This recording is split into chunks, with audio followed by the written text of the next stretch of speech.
Peasants podcast. I gotta get away with this.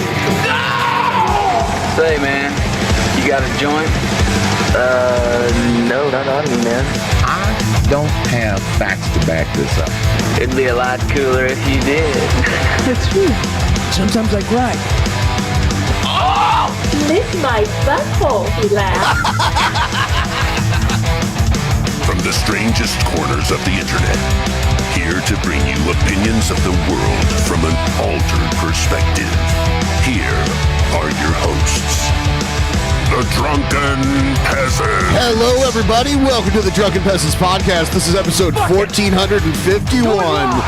Doing it live, 1451. It's a special early edition of the show. This is What the fuck is up? What's up, Smarty? How's it going? It's all my fault. Yeah, we're doing an early one because Smarty, he has bedtimes and, you know, he might get grounded if he's up too late. I'm old, and I have to go to bed immediately after this. I see. That's when they put you to bed at the old folks' home? They give me my I'm pretty sure I'm Metamucil. way older than you. Yes, So, yeah. I am 33. Yeah, I'm like 10 years older than you. You're the same age as King Cobra. Oh my god. Yeah, you are. I know. And we love King Cobra, but that man is living a rough 33 right now. He said in one of his recent videos, because he was reading letters that people wrote him, and someone was like, the drinking is going to kill you. And he was like, I don't care if it kills me. We all got to go someday. That's what he said. Listen, So. Good for him for being a real one. Like, I don't fucking care. Okay. Yeah. It's like how rest in peace. It's like how David Lynch unabashedly loved smoking. Like till the day he died, he fucking loved smoking. Yeah, he was He's like, I don't. Yeah. Everyone, please like the stream. Give the stream a big like. Thank you. Liking the stream is very helpful, so I encourage you all to do it. Please do it. Like the stream, share it, listen to the audio versions wherever you may be listening to it. Yep. You know the whole rigmarole. You know all of that. And then also, there's a link for Streamlabs donations if you want to help get closer to the goal. Thanks in advance to all of you.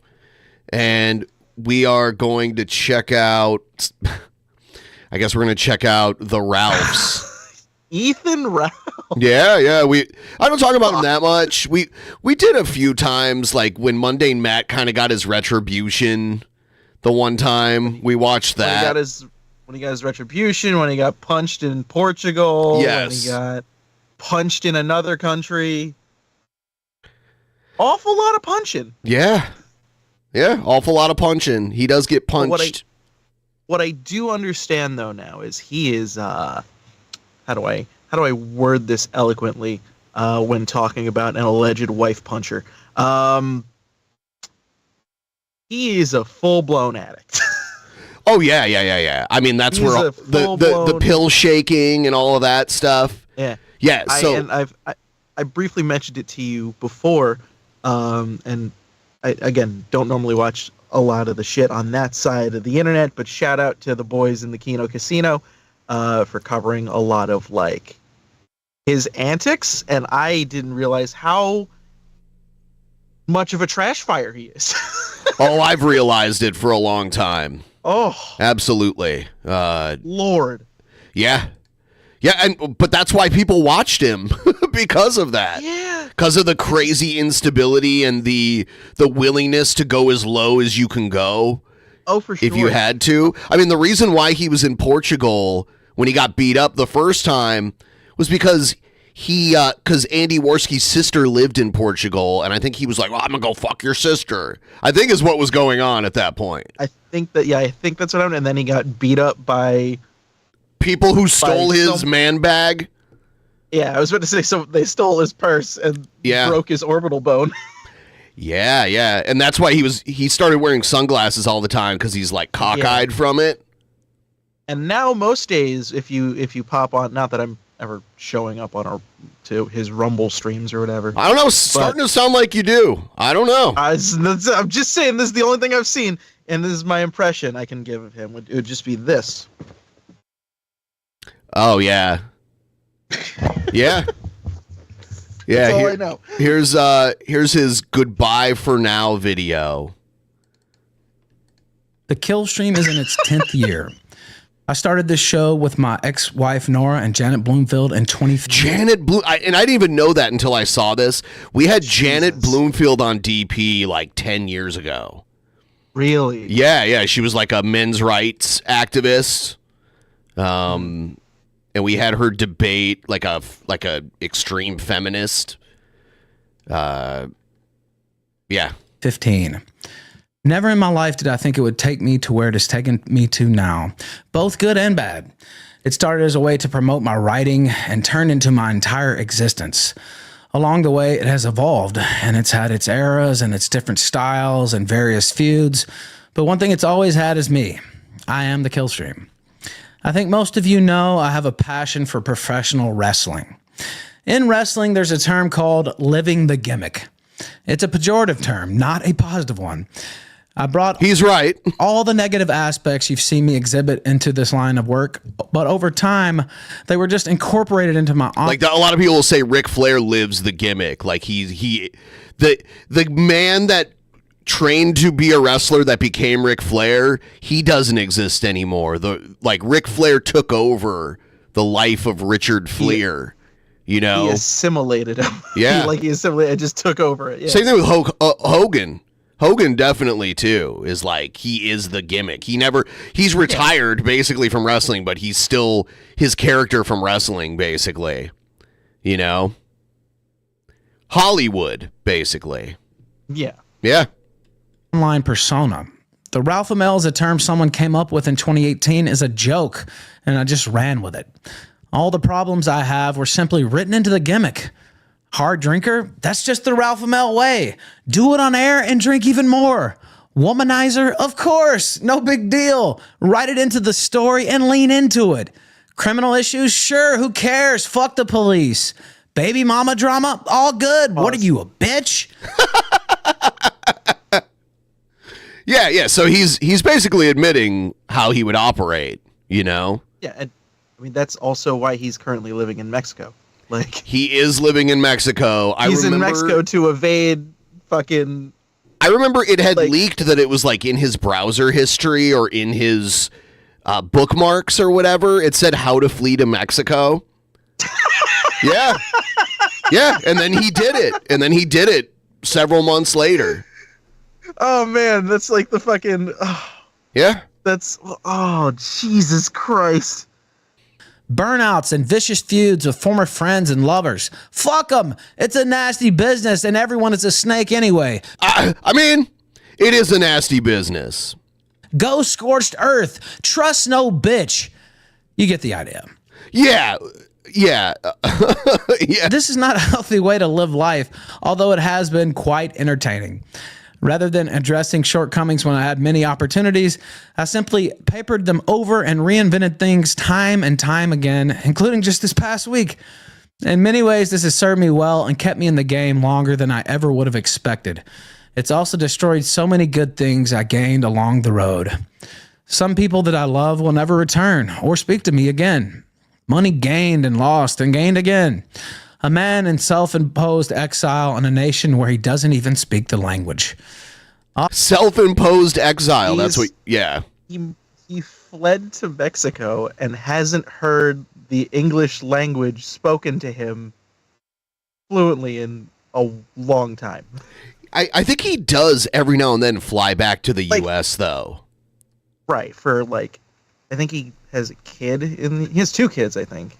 By the way, Smarty, I think your camera's doing the thing you told me it was going to do. God damn it. Okay, hold on one second. Sorry about that. No, it's fine. Everyone, please like the stream if you haven't already. Give the stream a like. Thank you. I often look at my life and I wonder, how can it even be real? From West Memphis to Merida. This must be some kind of Truman Show thing going on. But what I really know is that it's all because of choices I have made myself along that road. Some choices end up being eternal, and that's something I never really accepted until I learned it the hard way. It turns out life is not professional wrestling, even if this business may be very similar. You just can't change the script or retcon decisions. You have to live with the mistakes you've made. Sometimes that can be almost unbearable. That doesn't mean this thing has been all bad. It hasn't. In fact, there are so many great things I've gotten to do because of this show. I've traveled the world and I've seen the Colosseum where the gladiators once battled. There are so many amazing men and women I've gotten to meet, interview, and in some cases even befriend. There are so many people who care about me that it actually astonishes me daily. I often get messages from people who have learned from watching me live out my mistakes on air, or who admire my tenacity or refusal to ever give up. Some have even quit drinking or using drugs due to my influence in public. The influence is that they're like, oh shit, look at him. I need to quit drinking and doing drugs. Ralph, I've seen the trash fire that you've become, how you can't see one of your kids anymore, and I've decided I'm going to not drink or do drugs thanks to you. Yeah, I mean... You're quite an influence. Talks about the topic. I've gotten to promote causes and issues important to me. Plus, I've had so much fun along the way. Someone I used to know told me when I was really down in 2020 and wanting to quit this business that I simply could not, that this was my life's calling. I believe they were right. Even though I'm quite certain that they hate me now, I still love them. I love a lot of people who no longer love me. Fuck. Yeah. That's so fucked. Even though that is not. So, what I do know is, in terms of, unfortunately, all of this shit, someone that he used to know is, what the fuck is her name? The last ex-wife, who he legally can't say her name. Oh, well, there's his recent ex-wife, Pantsu. Yeah, like he legally can't say her name, or he can't say their kid's name. Yeah, I think that's it. That's fucked. And then there's the one that he leaked the like revenge porn of. Right. So anytime I think, from what I gather, he just has to say from like someone that I used to know to try and get around him. Yep. My reputation. Christ, that's sad. I don't think I would ever even tell you that unless it was a day like today. I want to thank Milo Yiannopoulos for giving me this gift and this curse. I want to thank Mr. Medicare for relentlessly promoting my writing during Gamergate and promoting my show, especially once I was released from jail. And also, I don't know if you guys know this, the first time I was ever on stream was actually at the invitation of his wife, Jade. And she introduced me as a journalist, pro Gamergate journalist. And I said, no. I'm a muckraker, not a journalist. So thank her as well. So honesty. But once upon I wonder if he's going. I wonder if he still feels that God owes him Jim's death. Did he say that? Yes, he did. Yeah, I mean that. Yeah, he would just go nuclear. If you crossed him, he would just go nuclear on you. Time also, Nick Fuentes and the Groypers meant a lot to the kill stream. Thank you for those times. Shout out to Destiny. The guy is a machine, and he added a lot to things over the years. I want to thank Adam Green for always being a friend to me, even now when it's not easy. Perspicacity, I'm eternally grateful to you for getting me to take this choice and for being a great friend. Thank you to Mark Collett, who somehow always still has time for me. I appreciate James Edwards so much as well. My fellow Memphian, he has been a great friend to me. Shout out to Wayne Lambright. I love you, brother. Lily Gaddis is a dragon, and she's been so kind to me. I believe she will be around for a long time. Dagalon and Jeremy McKenzie have been so awesome to me as well.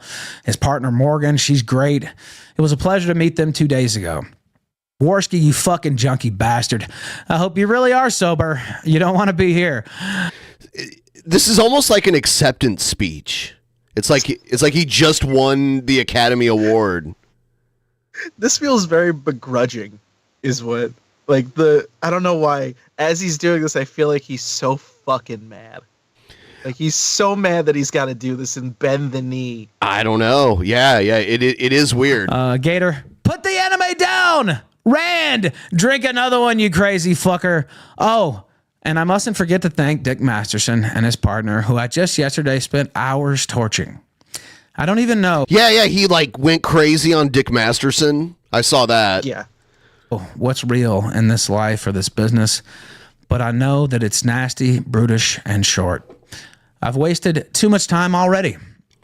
I will be, believe it or not, and I never thought I would make it this far, I will be 40 years old in September. I don't think I have a third act in me if I can't finally address some of the negative things I simply wrote into the persona. They basically told me that this morning, actually. By the way, if I left you off, don't feel bad. Shout out to Ryan Harkness, by the way. A lot of people. There's so many people. Do not feel bad because it would take me an hour to thank all the people I've met and talked to over the I notice he gets emotional at some point during this. Mersh, shout out to Mersh, or who have meant so much to me in this show. And it would take 2 hours to go through the people I want to take shots at. To the loves I've had in my life, thank you for the good times and for seeing something in me, even if you no longer do. Thank you to Faith Vickers for giving me my amazing son Xander. That's the woman from the video that he put out there. And there was like countless memes of his like stomach bouncing around from it. My favorite is the one where it's edited into Midsommar. Yeah. Yep. Dude, there's like a chopper going over. Wow. I don't know if you can hear it through my mic because I have like a... I thought it was me for a second. Oh, no. No. Yeah. I hope he looks back one day on my life and sees some of the good. And I'm working on that now. To the little football fan that I love. Pause really quick. No, if you're hoping that he looks back on your legacy, don't show him any of this. Jesus. He'll fucking hate you. Yeah, well, he's about to address his kid, and he does get emotional. Know that I will never, ever forget you or stop loving you. Thank you to my uncle for somehow always putting up with me. He's always been like that, always, throughout my whole entire life. And he and his wife are such blessings. I miss my grandparents so much. They were such huge influences on my life. If you just got here, please like the stream. Everyone like the stream. Thank you. My father. What a man he was. He was a genius, actually, but he was a cursed man. I inherited so many of my demons from him and witnessed so much violence, but I always knew that he loved me and my mother. He was just broken. Also got... I don't know anything about Ralph's dad. Like, the most I would know about Ralph's dad would be like what he just said right now. So many good things from him, like my love of history and politics. To my mama, I'm sorry that I was not a better son to you. Yeah, there's so many old school clips with his mom. Like the one where like his mom was like, "You need to take me to the doctor," and he's all like blacked out from the night before. Call an Uber. Call an Uber. Yep. I was about to say, maybe if you didn't fucking tell her to call an Uber, makes me a little better. But how much I loved you. You meant everything to me, and you still do. There is not a single hour that goes by that I don't think about you or want to speak to you. I'm looking at one of the last gifts you gave me, actually, right now. It's right over there across the room, still in the poster roll. And it's the lyrics to Leonard Skinner's Simple Man. I wish I'd listened to you more when you were still here. But I can't help but believe you're watching me now somehow and loving me from above. Adam Green, please let me have this one. Please, Adam, please let me have this one. He's not dying. He's going into rehab. And this has been known for years. Like, Ralph's like an alcoholic and a drug addict. There's several streams that are known as the pill streams where he like is on pills. He's all fucked up. I would say the one time he was on Drunken Peasants, that was like a pill stream. The one the one with Vosh.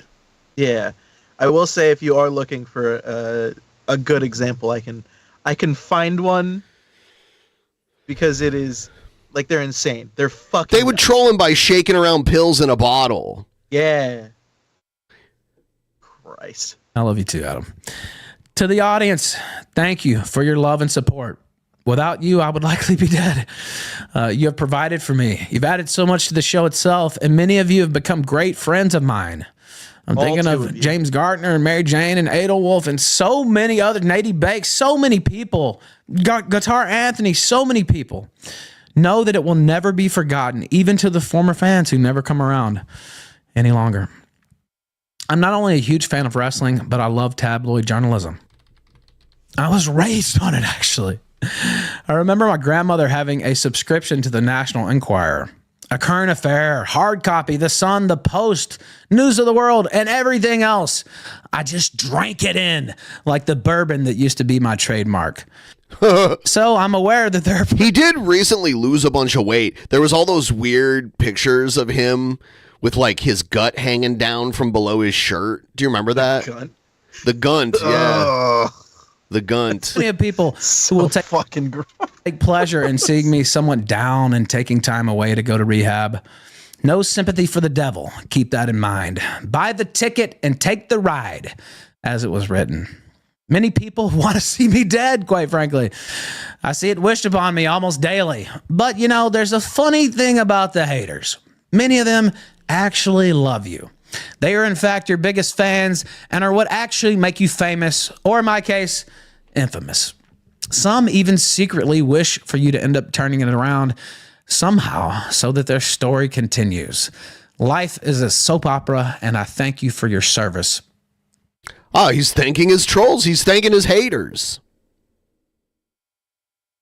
Starting to wonder if he really wrote this or if he had someone write this for him. I don't know. I'm pretty sure he wrote it. It has truly been an honor and a privilege and a blessing to entertain you all for the last decade of my life. What started out as a hobby morphed into my entire being. I still am not quite sure how or why it all happened. It must have been fated somehow. Thank you all for everything, and know that I will be back. Nobody does it quite like the Ralph Mail. I must bid you farewell at this moment, but it's not goodbye. It's just goodbye for now. And there you have it. And I don't think he's tweeted since. I don't think he's done anything since. Mm-hmm. Part of me, maybe it's because he's a giant piece of shit, but part of me doesn't believe that he's going to stick to it. Oh, I don't know. But also part of me also, like, I'm one of those people who likes to, I give the benefit of the doubt in terms of, like, if it's when it comes to sobriety, when it comes to, like, if you really are serious and want to, like, fix yourself, then, like, I would hope it goes well, but I'll say he sounded serious here, but whether or not he can stick to it is a completely different story. But yeah, to me here, this sounded genuine in my opinion. I do have this other clip. Oh, this one that is for the Bill Street.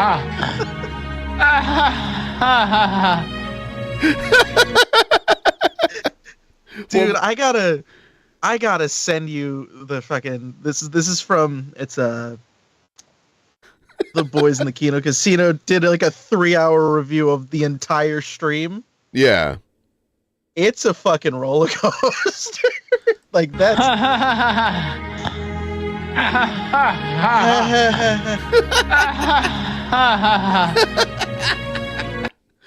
oh my god. My favorite part of it is someone plays Purple Rain, like donates to have Purple Rain played, and he just like he tries to sing along to it, but he can't hold on to it, so he just goes, Purple Rain, Purple Rain. That is funny. Fuck.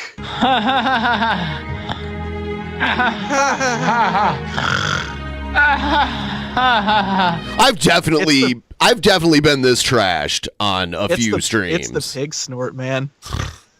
I've definitely been trashed like this, probably like 5 or 6 times, like this trashed. Not on pills though, just like a lot of drinking.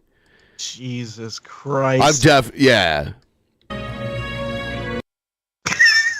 This is just the whole stream that we're doing. Just this. Yeah, I just want to do it over and over.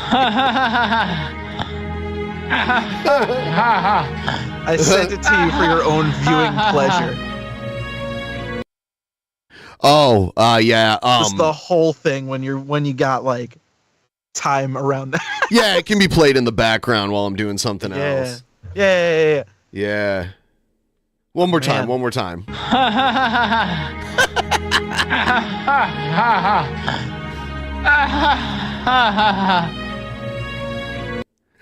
This is for you, New York. Shine on, you crazy fucking rage pig.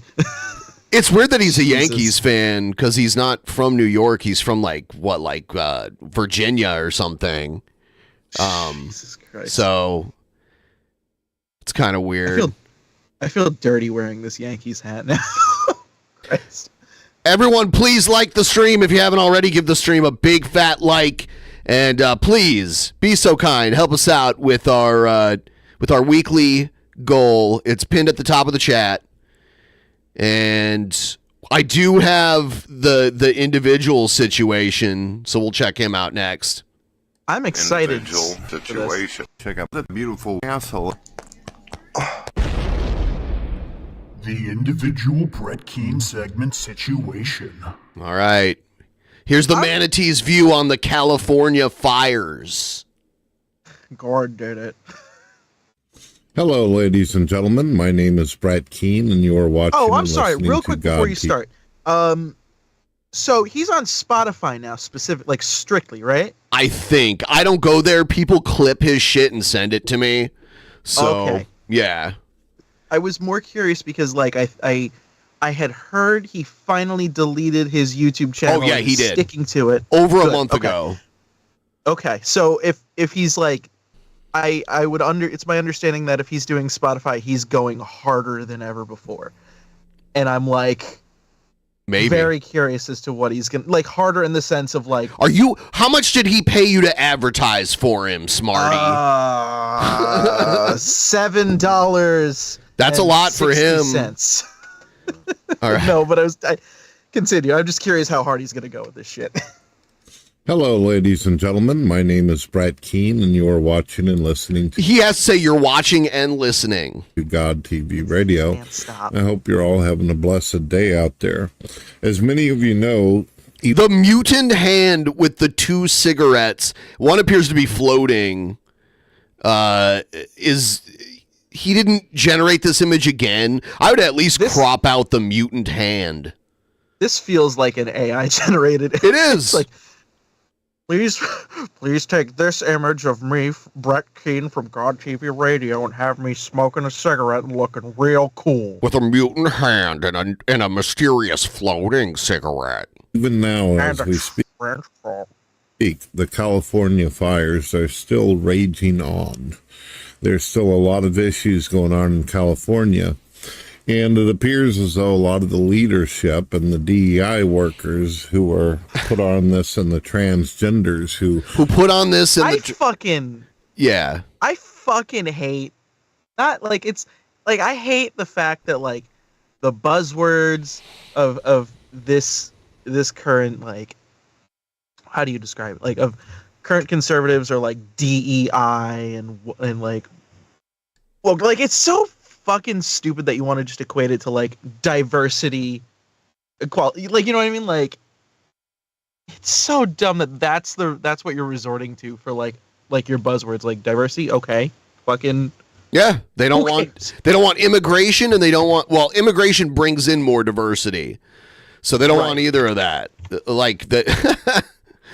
Yeah, diversity is a bad thing to them. Are being represented by being given authority and leadership roles in California seem to be very happy. Almost every time they're recorded or they're talking, they seem to be smiling and happy.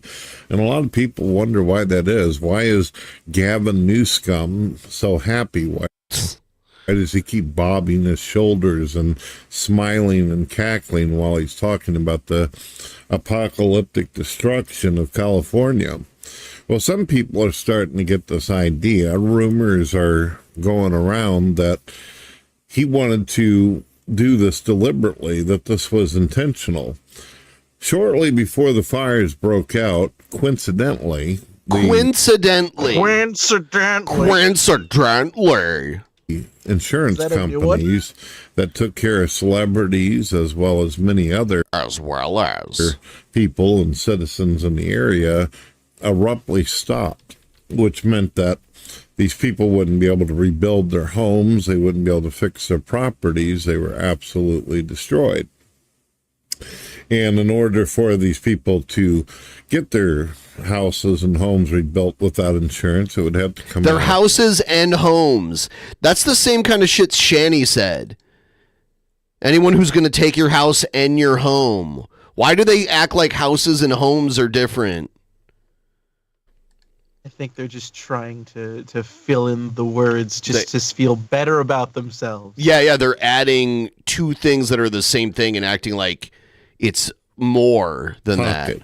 It would probably be cheaper after being told that the soil and the dirt and everything has become toxic and all burnt up, wouldn't be livable conditions, so everybody would have to move. We all know that California has been wanting to move in a bunch Hello, of ladies immigrants. and gentlemen, my name is Brett Keane from Games You Love. Make sure you check out my gaming channel, Games You Love, and when you get an opportunity, check out Games You Love. I thought I was just going to say, check out.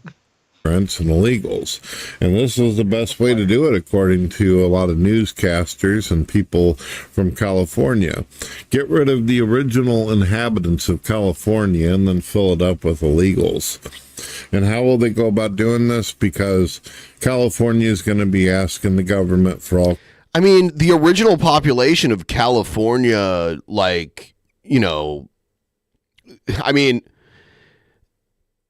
it wasn't a bunch of white people. I was going to say, I don't think it's... California was part of Mexico for a long time, I was too. going to say, a lot of places are like, they didn't cross the border crossed them. Exactly. So it's not like, it's just kind of they were existing, and then all of a sudden, oh, guess what? We're here now. Kinds of money. They're going to put billions of dollars into building duplexes and apartments stacked on top of each other, and then they'll be able to move in all the illegals they want. Why do they want all these illegals? That way they can have the votes. Illegals cannot vote. It's not how that works, Brent. People who are here legally that aren't citizens can't even vote. To be a citizen. Yeah. Vote, right? Most of California, as people have determined and also pontificated about, is that a lot of our country has turned their back on the Democrats and liberals because they see them as treacherous, as traitors, treasonous. People who treacherous traitors, treasonous, who have turned on the American people and seem more concerned about illegals. And why is that? Because if the American people aren't voting for them no more and no longer trust the liberals and Democrats, then for years to come, the Democrats and liberals will never get a vote again. They'll never get power. So the Democrats have this plan that if they remove all the Americans and just move in foreigners who depend on welfare. That's the stupidest fucking plan I think I've ever heard in my life. Brett doesn't even think he doesn't take a moment to think about the names of a lot of the cities in California, Los Angeles. There's so many. San Diego, San Francisco. There's a bunch of them, and then there's all the smaller ones that have Spanish names. It's because it used to be part of Mexico. So there was already a bunch of brown people living there. Brett is fucking something else. It's astounding at how I don't want to say regarded, but I want to say how fucking inept he is. He is. Comedic. Society and all this would be a way for them to remain in power. But this is what's going on, ladies and gentlemen. I have a feeling if investigations are done, we're going to see, and there's plenty of videos out on social media showing people deliberately starting fires in California. Smarty had a party with Brett in a bubble bath. Sharing the soap was a treat. A situation so neat. True story. Hashtag I the couldn't truth fit will in the out. bath, though. Wow. Wow. I sat on the toilet because I couldn't fit in the bath. Oh, It God. took up all the room. Holy shit. So you're just like blasting the toilet while Brett was taking a bath? I was shitting in fear. This isn't a climate change issue. This isn't some kind of fucking weather patterns or because of wind. This is because they fucking drained the water. Gavin Newsom didn't. Oh, yeah. It's funny because Trump keeps saying, like, they could just bring the water in from Canada. It's like a sink. It's like a big sink, and it's a valve. And you could just flip the valve, and the water will come down to California. It's easy. That's what he said. Yeah. Put any water in, and he fucking knows it. This is all about real estate property and land and the replacement theory of getting rid of all the original citizens and replacing them with sheep. Brett. People who don't know any better. Brett. How do you... Hey, you know how we could get the votes in this country? Let's get rid of all the people who can vote and bring in the people who can't vote. Yeah, I don't know why he... There's no evidence that they're importing people to vote illegally in elections. And by the way, wouldn't that have reflected in this last election if there was a bunch of illegals voting? Oh, God, Brett. Or did all the illegals vote for Trump? And in that case, should we reverse the results, Brett? Maybe, I mean... And people like, don't have... I understand, sorry, I know you're about to start playing. I understand that, like, there's probably a portion of voters in America, like, who are, like, Hispanic who voted for Trump. Of course. But they're probably, like, legal citizens. Of course, they have to be. They have to be. They have to be, Like, and people who try to vote illegally normally get caught, and it's very small numbers. And if you're saying illegals are being imported here to vote, then a city of sheep? Never will there be a lack of clothing ever again. Imagine the next fire. Yeah. It's gonna go up. It's gonna go up like Chernobyl. We would have seen this. It's funny that Brett is still saying this when his guy won by like a noticeable margin, especially in the Electoral College. You think if the Democrats were importing illegals to somehow vote illegally, they would have moved them all to the states where they needed them to win. They didn't win any of those, like the battleground states. So this just sounds like bullshit. It's choices and shit on the map. Spoon fed. Of who the leadership is. It's all about power. It's a fucking scam. It's a scandal. And it is what it is. Don't think for a minute that politicians have some kind of sympathy or empathy for all the people's lives they've destroyed. They don't care. If you're not for them, if you're not endorsing them or supporting them, then why should they fucking care about your life? Or if your baby got... I mean, the fact of the matter is that they can't vote. You know, but they were still taking in refugees. Now the laws on refugees are completely different. So they will not be letting in any more refugees. I believe there was an executive order to stop letting in refugees going forward. And a bunch of people are being sent back right now. So I guess we'll see. I heard ICE is like currently making rounds and shit. Oh yeah. Which is unfortunate. It's an unfortunate situation. Well, the one thing he can't change is the birthright citizenship thing. That's an unconstitutional order. We can't allow the president to just ignore a constitutional amendment. Yeah. If so, then the Constitution means nothing. It's like a suggestion at that point. Smoked out or suffocated in a burning house, you know?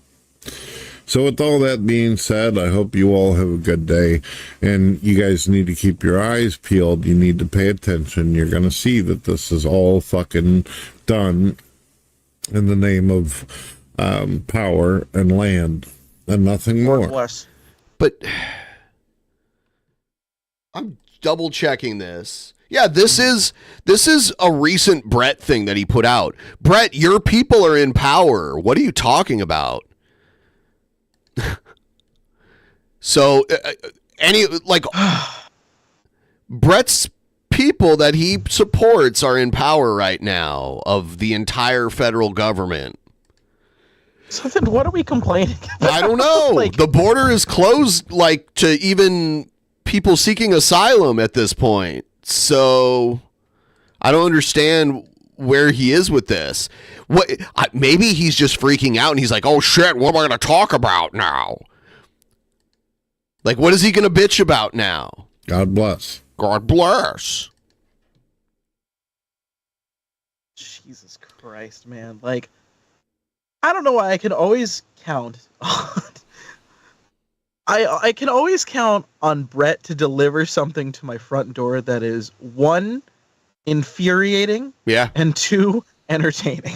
Yeah, and you feel like you got brain damaged from listening to it? Yes! I feel like I've received a blow to the head from an oar, but at the same time, I'm happy about it.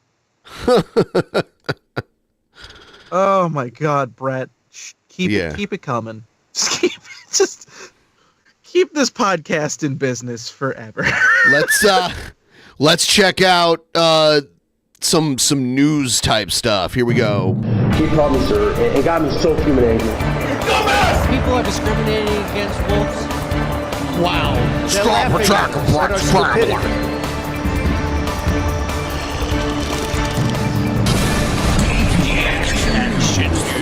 And you better well learn to love it.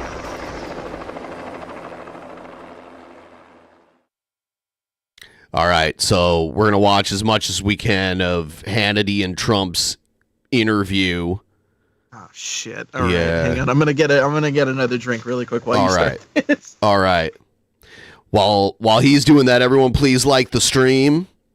And if you're out there and you feel like starting a tip train, please do so by using Streamlabs pinned in the top of the chat. Send us your thoughts on whatever. It doesn't even have to be what we're talking about. We'll accept anything.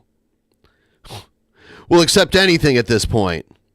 Yeah, so what a surprise. Trump decided that his first interview was going to be with Sean Hannity, who is just going to, cup his balls and tell him how good he is.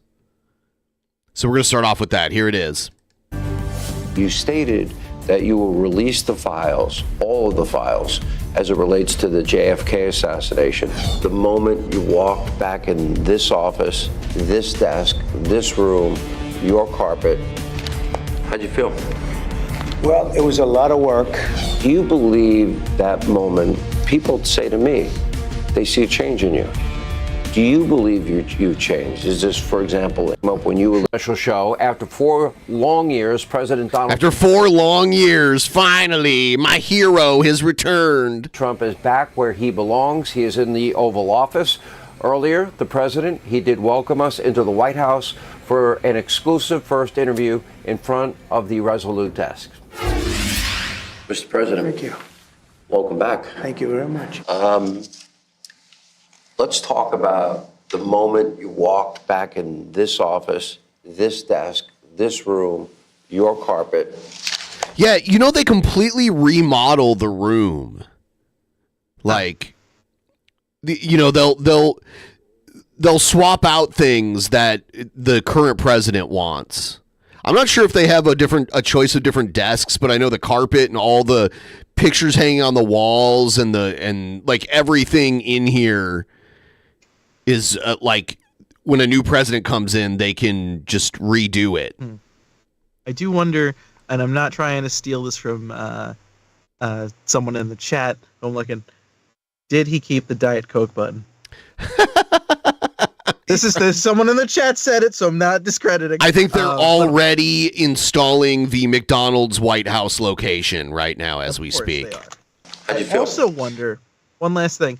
I do wonder if he's going to give a similar response to remember when Rogan interviewed him and like spent so long trying to be like, what was it like that first day when you walked into the office? I wonder if we're getting the same kind of answer. Well, it was a lot of work. And as you know, I felt that we shouldn't have had to necessarily be here.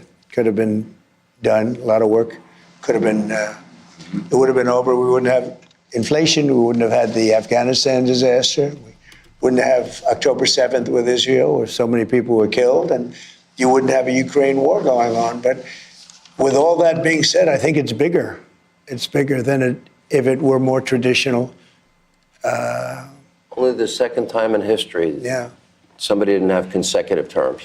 Yeah, it's so rare. I would have never have thought, just because of the rarity of that it only happened once before.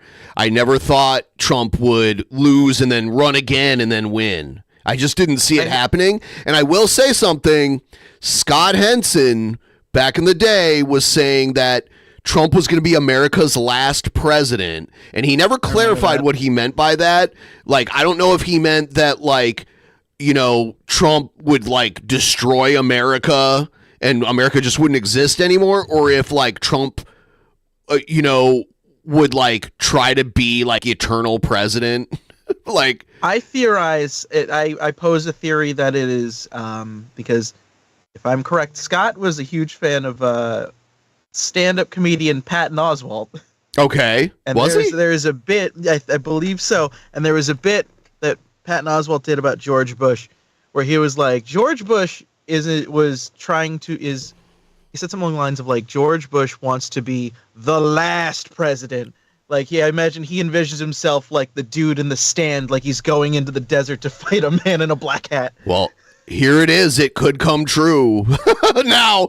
And I remember telling him when Biden won, I was like, look, Trump's not going to be America's last president. We just got Biden. But I didn't realize we'd get Trump again. So maybe he will be America's last president. I hate to say this too. The moment the assassination attempt happened and like he popped up afterwards, I was like, this guy's getting voted in. If that image doesn't sell it, he's either going to be America's last president because he destroys it or because he becomes America's first king. I hate that. I hate all of that. Every option I hate.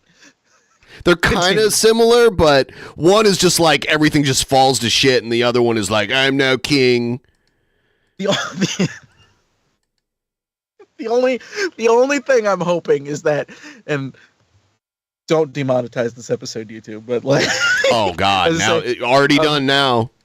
I was gonna say, I'm just hoping the passage of time does wonders for us. That's all I'm saying. Leave it at that. Continue. Well, they say it's historically bigger. I don't know about that, but I can say it showed us a couple of things. It showed us that the radical left, their philosophies and policies are horrible. They're already working on a Trump AI that completely models the brain of Trump. And then when the physical human Trump is gone, they're just going to make the AI their leader and elect that president or so emperor. He's just going to be Mr. House from Fallout New Vegas. Yeah. Work. You look at crime, you look at what's gone on at the border, you look at what's going to happen, the crime that's going to happen. But I think we got there just in the nick of time. But we still have you covered better than anybody. We have terrorists in our country by the thousands. We have thousands of terrorists? Where are they? Like, why aren't they doing any terrorism? What does he mean? Does he mean domestic ones? Like, murderers in our country by the tens of thousands. We have numbers that came out, 11,000 people that murdered are now free and walking around in our country. And of them, there was like 1,500 criminals that were convicted that are now walking free because of Trump. I think 48%, they say, killed more than one person, and they're walking around. They came out of jails from other countries. And, people, they've emptied their jails. I would, if I were the president or prime minister or something of another country, I'd empty my jails right into America. What? Into the United States. Why not? I don't understand why that makes sense. And many of them did it. If you look at Venezuela, their crime rate is down now 78%. because they took their street gangs and they moved them into the United States. How did they move them? Because, like, you let them go. How do you control where they go after that? I don't understand. And you're seeing that in Colorado and Los Angeles and other places, and we're going to take care of it. So did Biden really say to you when you came up to the front of the White House, welcome home? No, did somebody say that? I read it somewhere. I don't know. Maybe he did. I really don't know. So you left him a letter. It was funny with Peter Doocy. And he's weaving. You said, oh, Mr. President, did Joe Biden leave you a letter? He did leave you a letter. He did. And you had left him one, but you've never disclosed either one of them. Well, a lot of people. Now would be a great Dear time. Joe. You know, Dear interesting. Joe, when you wake up, please read this. You haven't woken up for a while. A lot of people thought it was sort of like a setup with Peter Doocy and myself, and I have a lot of respect for Peter. But he just asked me a question about the letter, and then I remember that, you know, it's like a custom, you leave it right in the drawer of that beautiful desk right alongside of us. And so I opened it up, and I actually gave the letter to Peter. And did he got to read it? I guess. I haven't. You don't know if he read it? I just sent it to him a little while ago. All right, before we get into, there's so much substance. You are inheriting a lot of problems, a lot of things that actually scare me. You are inheriting a lot of problems. This is where this is where the narrative begins to, like, no matter what goes wrong while Trump is president, he inherited it. This exact statement could have been issued to Joe Biden in 2020. Yeah. You are inheriting a lot of problems. Yep. Yeah, 2020, yeah, there was a lot of problems. And I want to get to all of that, but I will get to all of that. All solvable problems. I agree. They're all solvable. Not easy. I don't know about that, dude. Yeah, the wars are still going on. I guess, is there a ceasefire in the Middle East right now and, like, hostages being returned? I don't know how that's going, but if I understand right, that started before Trump got into office. I do think, if I'm correct, I do remember seeing a thing about Joe Biden saying that, like, a ceasefire was in play. Yeah, I don't know. I would look that up, though. I don't have an exact. I can't confirm nor deny. Effort, money, unfortunately, but they're all solvable problems. We can get our country back. But if we didn't win this race, I really believe our country would have been lost forever. Were there moments, I mean, when you think of what they threw at you, and I know you signed this declaration about no more weaponization, and we know that the preemptive pardons came up on Joe's way out, but you were facing a civil trial, a criminal trial, conviction, sentencing, Jack Smith, D.C., Florida, Fonnie Willis. I mean, you fought through all of that to get back right here in this office. What people don't know is over there's a little red button you push. You scare people. People think it's the nuclear button, but it's really, you know, something else. It's you use it for a different purpose. Diet Cokes. Diet Coke. Yeah, there's a big difference there, right?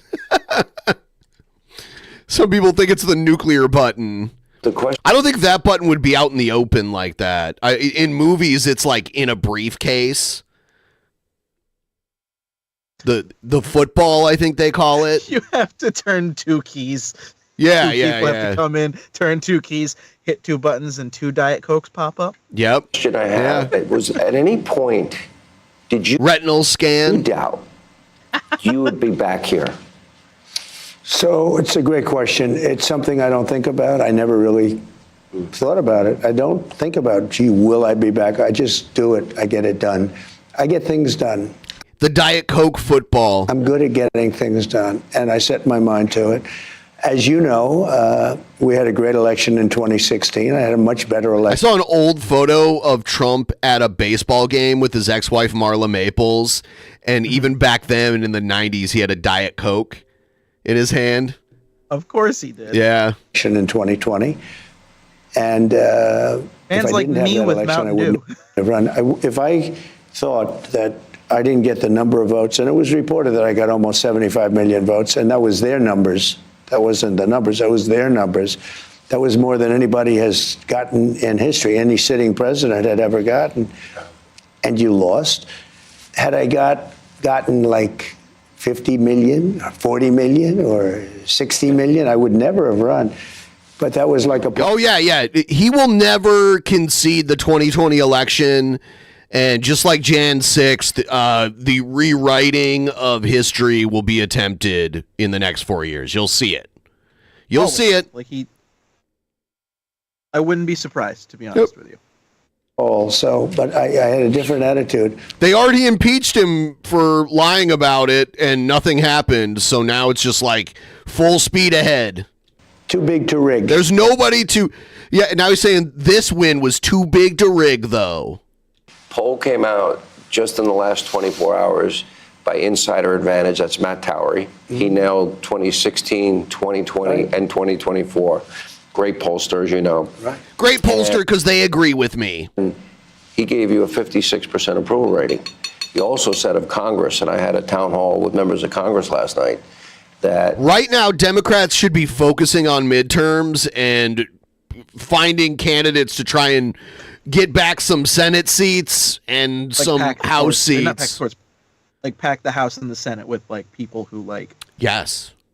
10 goal, so to speak. They have to do that because if it slips further in the other direction, eventually they'll have such a majority that they'll be able to do a lot of what we really don't want them to do. That 70% of respondents want Congress to unite behind like some of the shit Trump is just unilaterally trying to do with executive order. They could make law eventually if they really, if they get enough people in there. Agenda. I watched that show. It was a great show, and you had some great people in the background. Yeah. I know every one of them, and they're really patriots. I just saw the love. I know all those people, great people. The speaker, who was doing a terrific job. The speaker is answering questions, and I saw the acknowledgement and the love they had. And those are tough people behind him. You know, it's also like how many Supreme Court appointments will Trump get in the next 4 years? That's like, I think that's probably one of the worst things. Some of them are fairly young, like relatively speaking. Right. Is Clarence Thomas the oldest one? I don't know at this point. But, Clarence Thomas is already one of the most conservative members. So, they'll just replace him with someone else just like him. Not easy people. There are others that are tougher. I said, well, I don't know. This is a tough group if they want to be. They're not, nobody much tougher. But they're very unified. I think they're going to do a great job. But they have a small majority. You went through over 200 since we've got here. And we have breaking news today that we'll get to in a minute. And especially as it relates to the border and some other issues. But you're going to need to do some of these things legislatively. You will probably play the largest role in uniting them both in the House and Senate. Reconciliation, the Senate has very strict, rules governing how they can do it. Yeah, Trump is having an issue holding on to the hair that still exists. Like you can see all the way up to like the very tip top of his head. You can see like through his hair. You can see his head up all the way up until here. He's clinging on to that fucking mop. Yep. One big beautiful bill, two bills. Do you care at this point? I don't care as long as we get to the final answer. I like the concept of the one bill.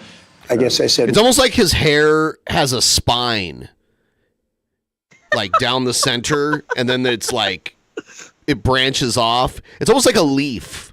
You know, a leaf has like a spine down the center. It looks more like crepe paper. He needs to have Elon buy him the hair replacement surgery that Elon got. That's what they're going to do with all that money that they save in the Department of Government Efficiency. It can't be more than like, I don't know, $50,000. You know, that's pocket change to Elon Musk.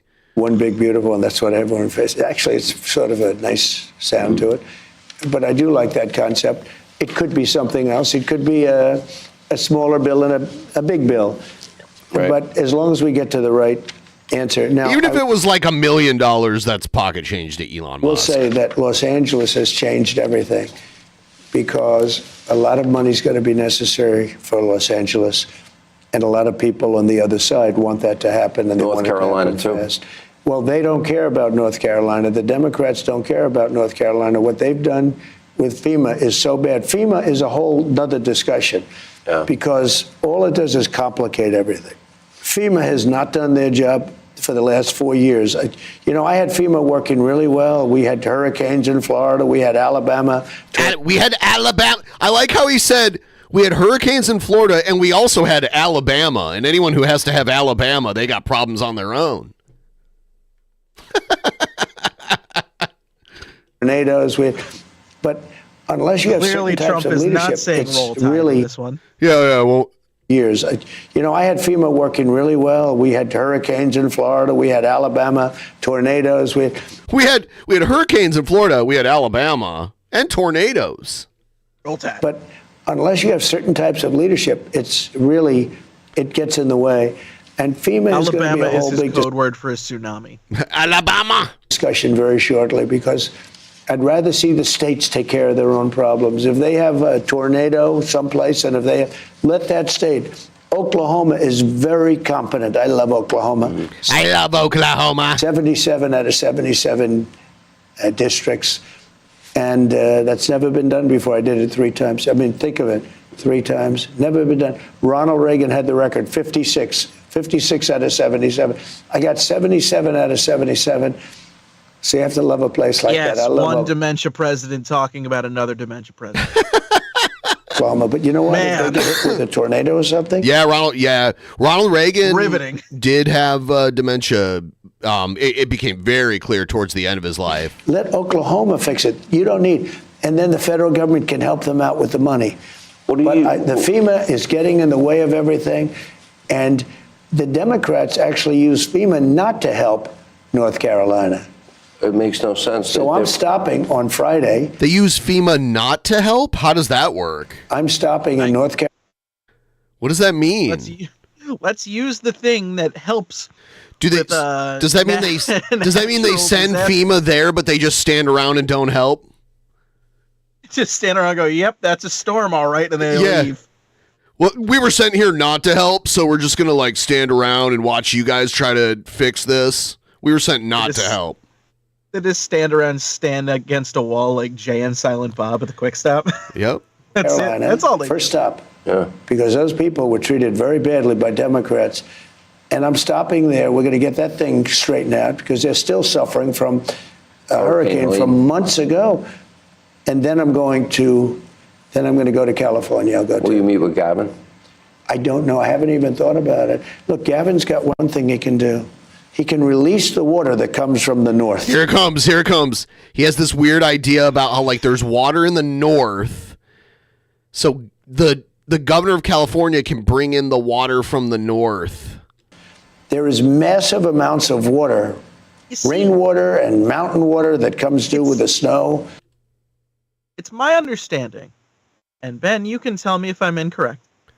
It is my understanding that there's a shortage of water because I believe a valve, or they were not a valve, but they were afraid that the fires were going to damage. I forget exactly what it was, but it was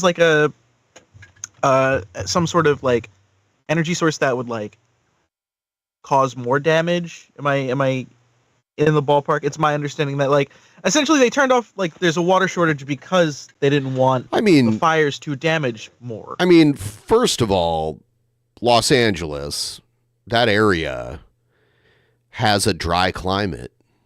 So on top of any other decisions that might have been made, it's had droughts and shit for a very long time. This is nothing new. It's just there were high winds and issues causing sparks electrical infrastructure shorting out, that kind of thing. And maybe there were some maybe a fire did get lit by someone somehow, because that does happen too.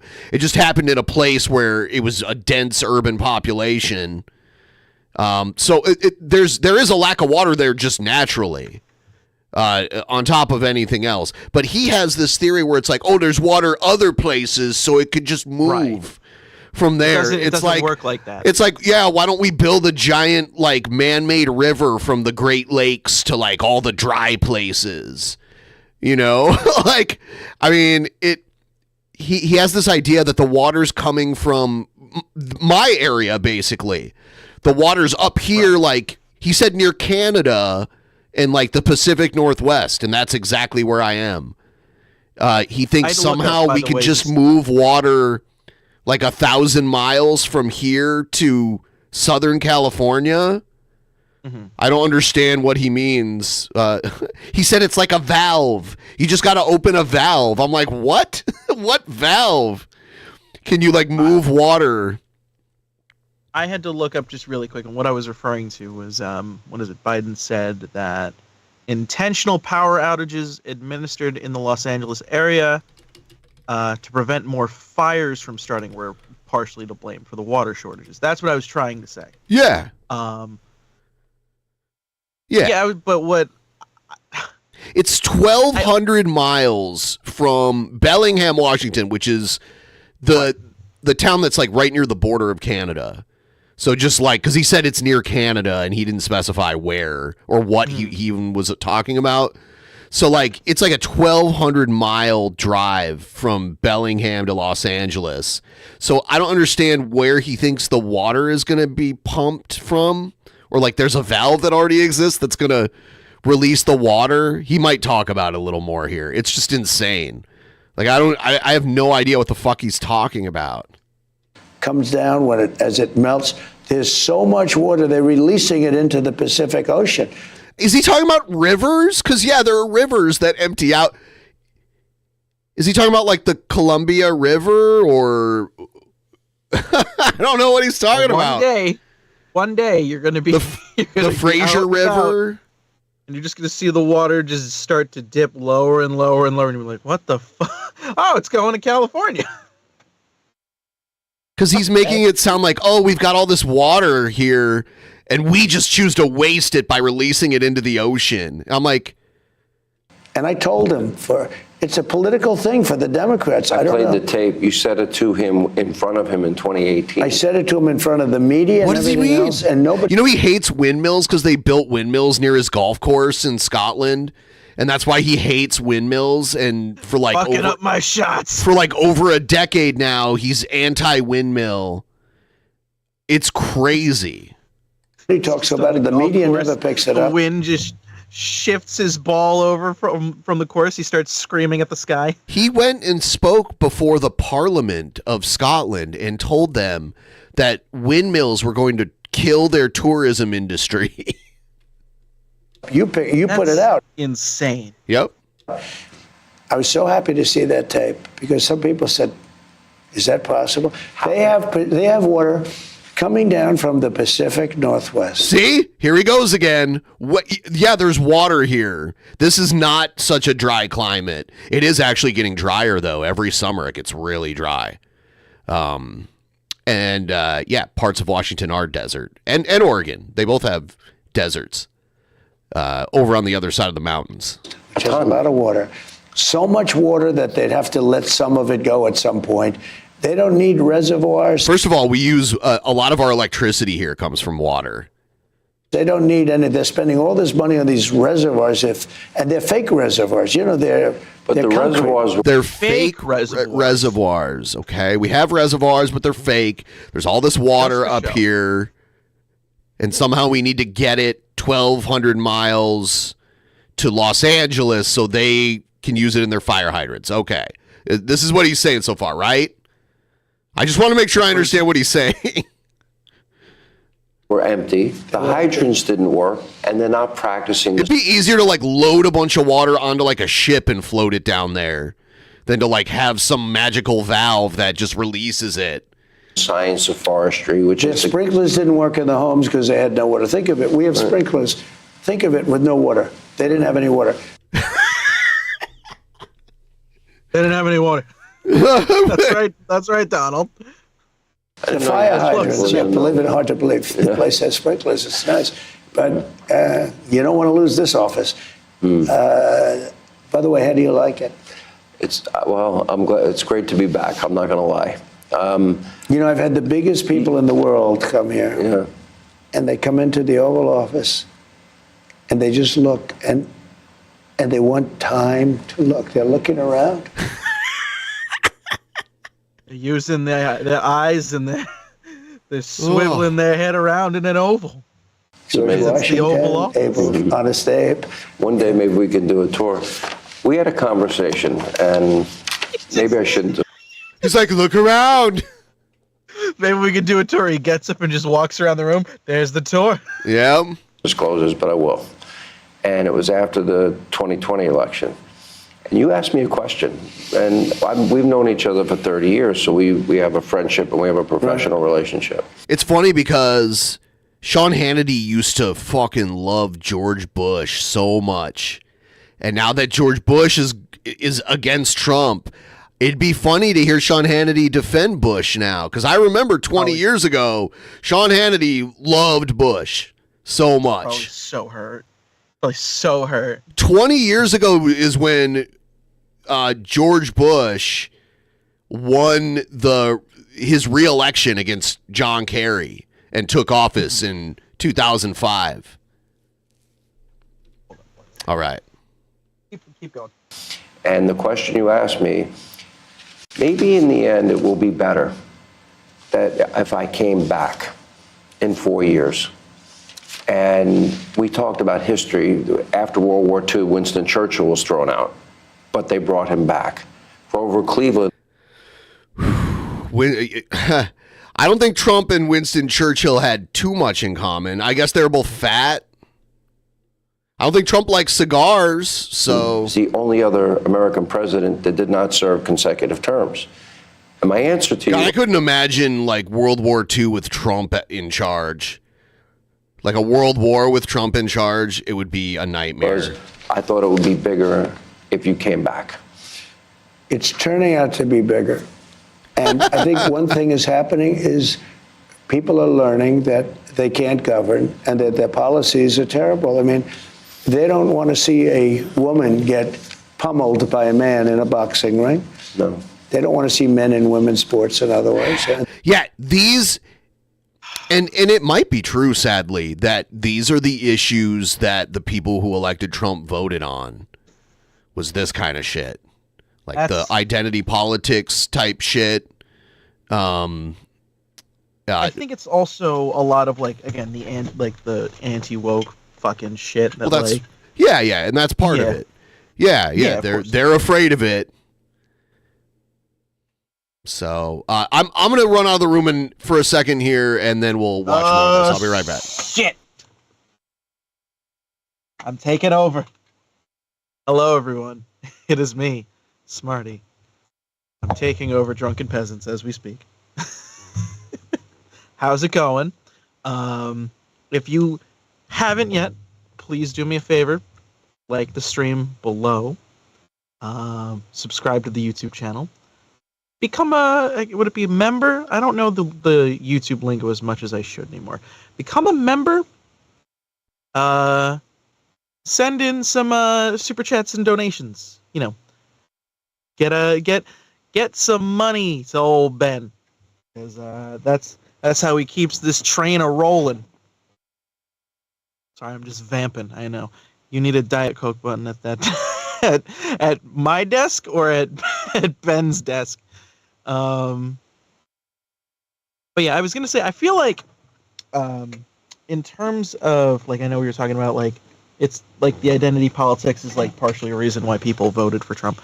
I also think probably that's why fucking Elon hopped on board, but also probably for his own self-interests and shit.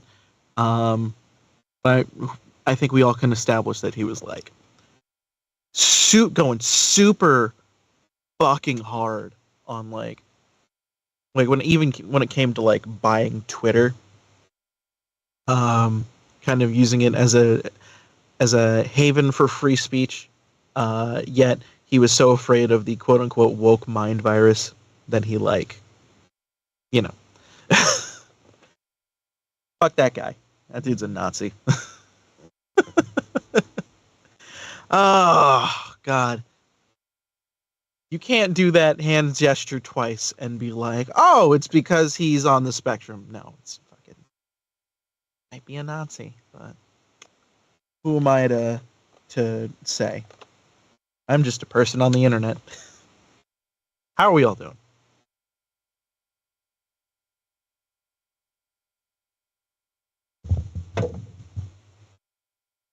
Oh, man. I'm having fun on this show, by the way. I was telling Ben before, my life is going to be a little bit hectic, so I'm probably not going to be on too many episodes of DP in the near future until I get shit sorted out. Sorry, I'm just moving shit under my desk. But this has been fun. This has been a lot of fun. Yeah. I missed it. Yeah, thanks for coming back. No problemo. Yeah, but this is...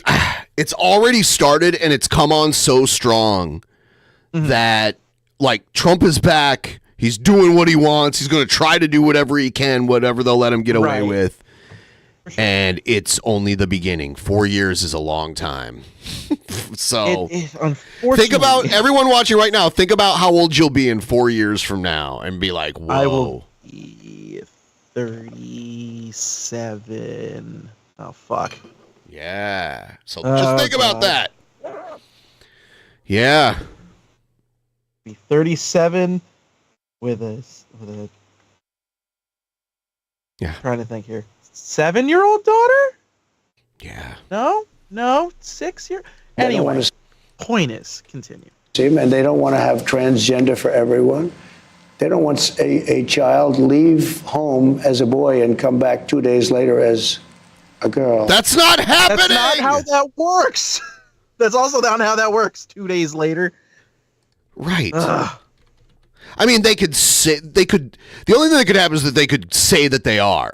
Like they wouldn't all automatically like completely look different and have like different, organs and shit. That would not happen. Sorry, I'm like just moving shit under my desk. Yeah, that's like that is not how any of that fucking works. Yeah. In the slightest. I just took a screenshot of this right here. I like it. I like it when his mouth is like that. Oh God. Yeah.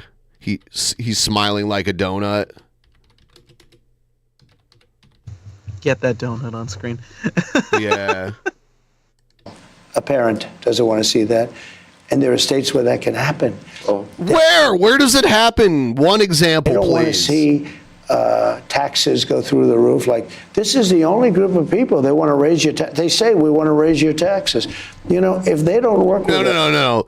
They want to raise taxes on the people that make like a ridiculous amount of money. That's what they want. Not maybe Sean Hannity's taxes will go up. I don't know how much he makes. I'm guessing he makes like tens of millions of dollars a year. I don't know. But definitely like the Bezoses and the Elon Musks of the world, they should be paying way more taxes. Every billionaire. All the billionaires. Us on the Trump tax cuts extending. That would mean it would go back to the taxes. We got the largest tax cut in history. That would mean the taxes would go up more than any tax hike in the history of our country. And normally you'd say that's got to be the easiest negotiation in history, because if they did that, how could they ever win an election?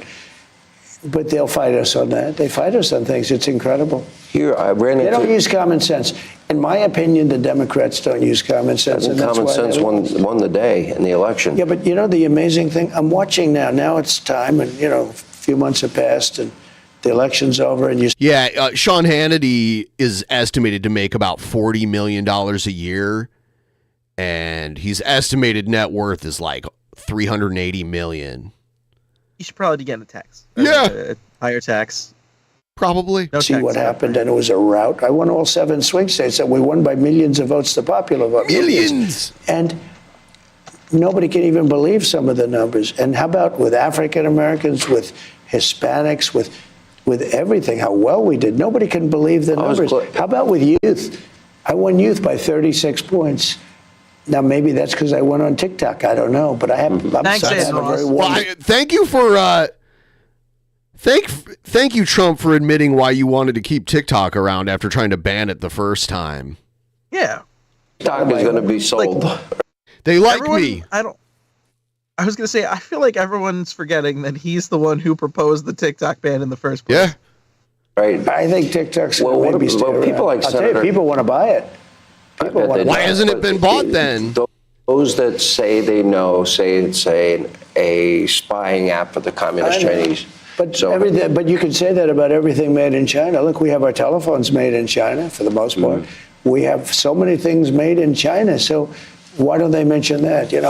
Let me get to the some interesting issues. thing with TikTok, though, is you're dealing with a lot of young people. So they love it. Is it that important for China to be spying on young people, on young kids watching crazy videos on things? I don't want China spying on anybody. No, but they make your telephones and they make your computers and they make a lot of other things. Isn't that a bigger threat? I'm sure that'll be part of your discussions with President Xi, which I'm going to talk about in a moment. Let me go to the border.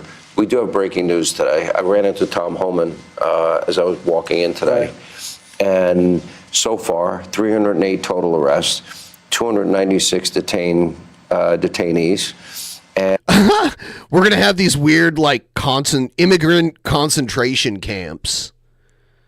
It's going to be weird. And that's the first... Like, that's... it's really turning into fucking the 1930s again, isn't it? Deployment of military assets to the U.S. border.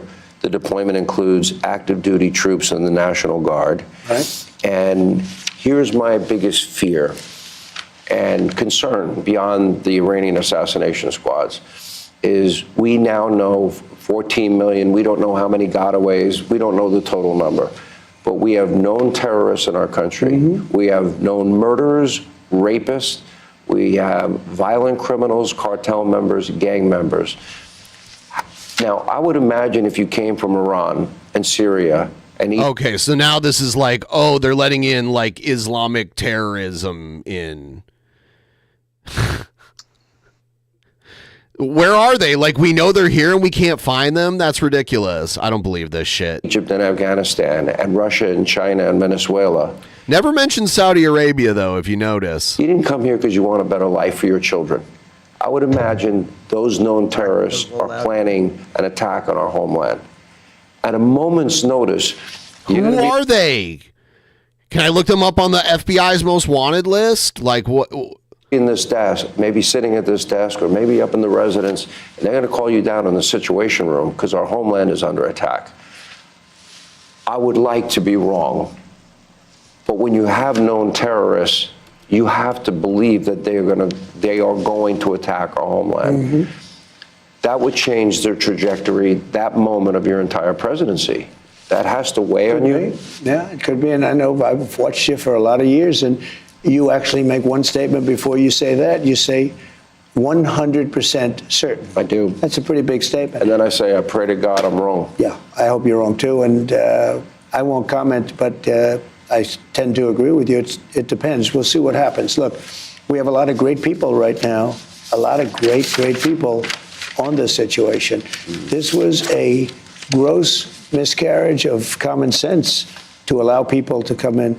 And I believe the number is 21 million people, and a large percentage of them are criminals all over the world. This is not just South America. This isn't, we talk Venezuela, that's a big abuser, but these are countries from Iran, the Syria? Congo, countries that you don't even think of. The Congo has emptied their prisons out into the United States.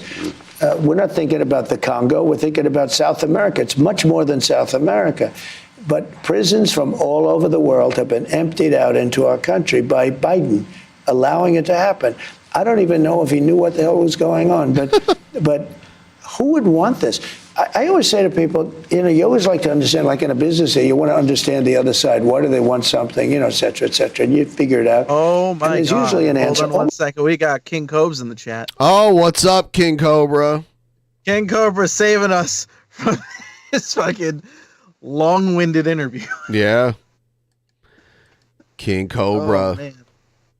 He got his strike taken away, so now he's back on YouTube again, doing some drink combos, and he did a cigarette review recently. Almost always. I don't understand, why does somebody want open borders where, and they say the vote, okay, but I did well with the Hispanic vote. If you're looking at Hispanic, they say they do it because they want to think they're going to stay in power. It's going to be better for Democrats. I don't really believe that. Besides that, they cheat so much. They don't have to do that. They cheat so well. They're very good at cheating. The only thing they're good at really is cheating. Then why didn't they win? Technically, that would mean they're terrible cheaters. Right. They're awful at cheating. Yeah, they should have easily won. But here's the thing I ask. Why would somebody say that open borders are good? Where jails... Nobody says that. I mean, I guess maybe there's some people that say that, but not the people in charge. And mental institutions from other countries and gang members right off the streets of the toughest cities in the world are being brought to the United States of America and emptied out into our country. Why would anybody that even likes, you don't have to love our country, you have to like it. Why would anybody that likes our country, the Democrats, allow that to happen? And even now, I feel like Donald Trump has this vision of like Miami in the 1980s, like during there's a scene in the documentary Cocaine Cowboys where they explicitly talk about how I forget which country it was, but they basically sent all of their like they emptied the jails and sent all of their criminals to America on boats and stuff. I feel like he has this vision of that's what it is right now and has stuck to it. I just saw someone mention the name of Eisenhower's deportation plan. This is where that's where the word came from. God. That's why it's considered a slur now. And they had locked people in cages and shit. A lot of people would consider Eisenhower a good president. He was in some ways, I guess, but this is probably not a good one. Jesus Christ. Yeah. Woof. On television, they're trying to justify it.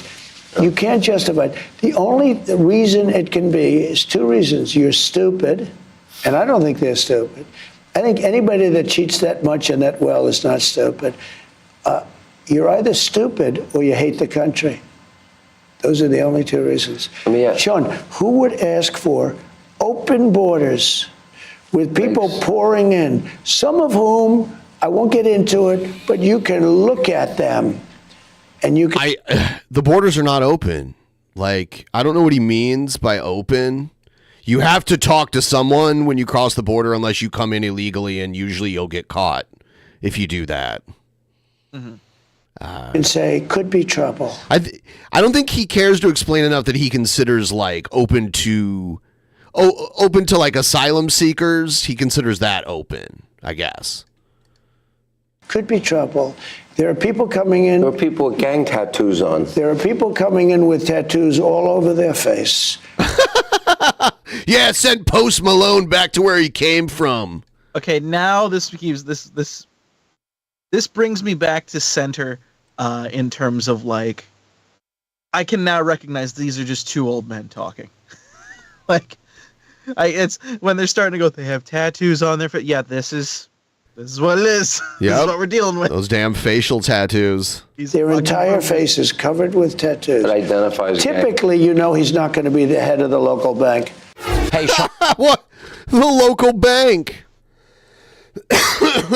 Oh my God. Thank you. Survived. Thank you, Mr. Hannity. We did it. We made it, everybody. The Sean Hannity gauntlet has ended. Yeah. Man. Jeez. Yeah, so we'll watch something else in a second here. That's fine. These next 4 years are gonna be fucking chaotic. And part of me wants to just believe it's gonna be, you're gonna do these executive orders and shit to start, And then the next 4 years are just going to be him going to the golf course. And nothing will happen. Maybe we'll get another Kofifi moment. Maybe we'll get another, like... Yeah. Maybe we'll get another one of those. But, like... What word was he trying to write? Coffee? I think he was trying to say coffee. Okay. Wait, can you pull up the tweet really quick just so, like... do we have that tweet on hand just so we can decipher it real quick? Kofifi. Here's the Wikipedia page about it. All right, let's see. Despite the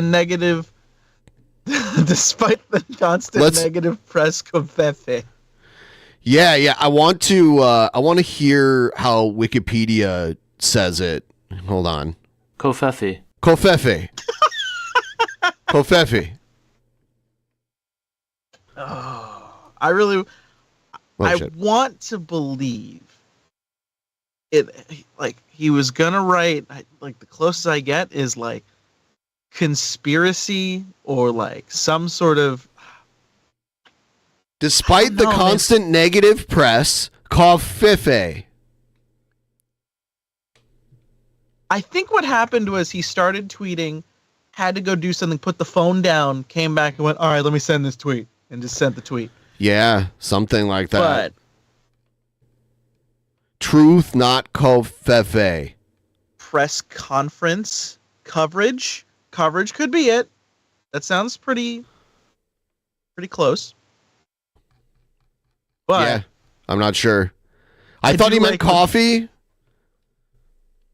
But I do like the little blurb afterward about Sean Spicer being like, I think he know exactly what he said.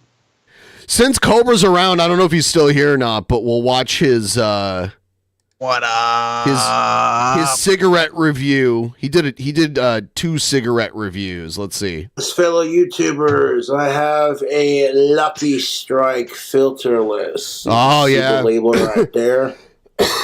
One time I had Camel non-filters. I used to smoke cigarettes at one point, very long time ago.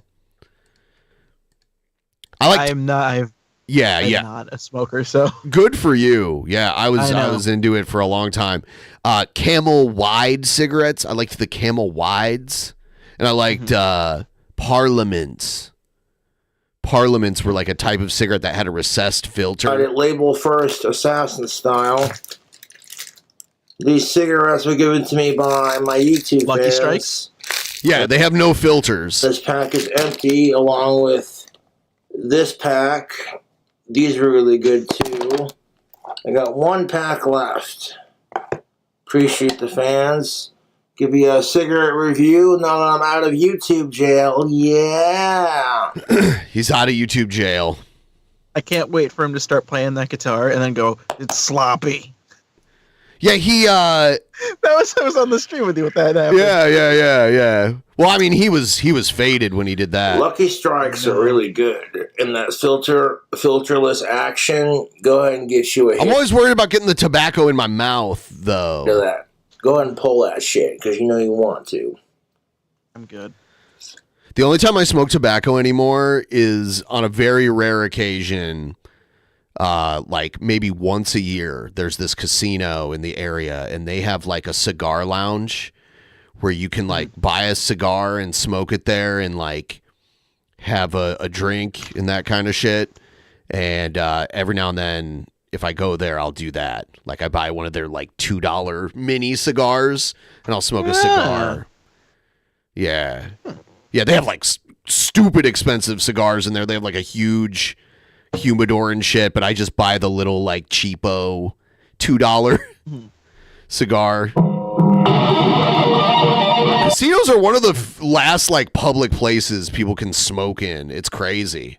It's weird when it happens because like I've been to a casino like once or twice, but like the moment you get in there and it just like the smoke smell hits you. Yeah, it's everywhere. It's weird. Usually in a lot of casinos, there are some that have gotten rid of smoking, but usually there's a small no smoking section, and then the rest of the place is the smoking section.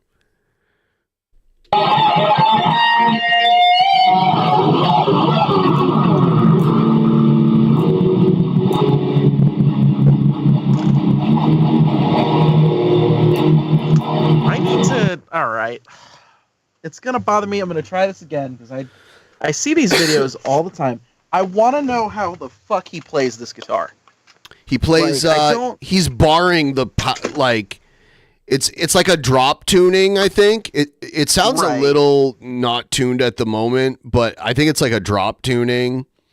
Like it's my thing is like when I look at him, it's like normally he'll like when you play you're like you do shit like that.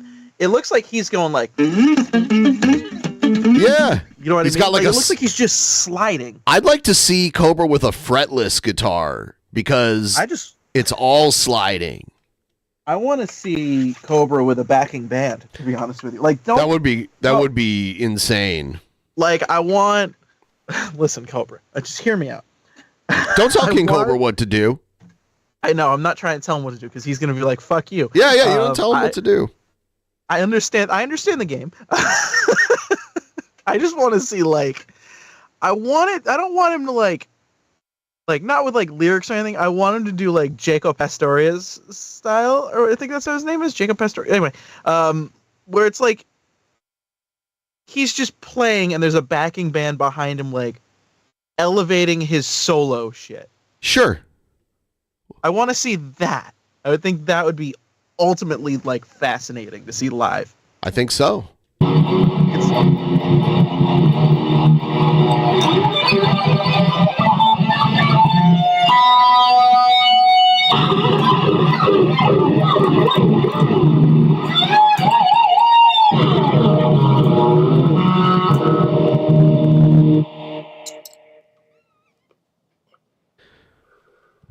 Okay, that's the coolest shit I think I've seen. Yeah, that was the end of that. That's the coolest look of that video.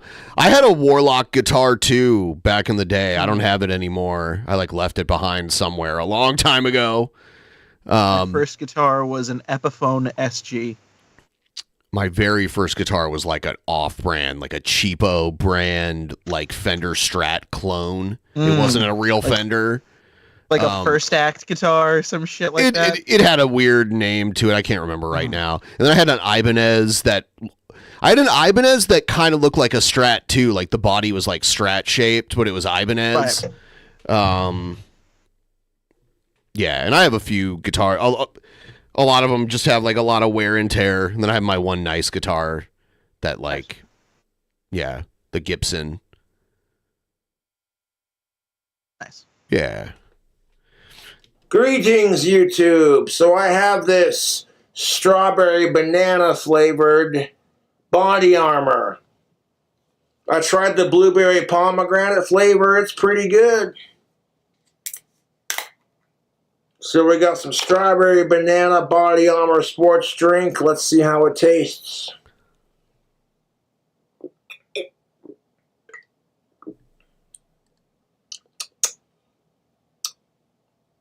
That is fucking tasty. Body Armor is not a sponsor.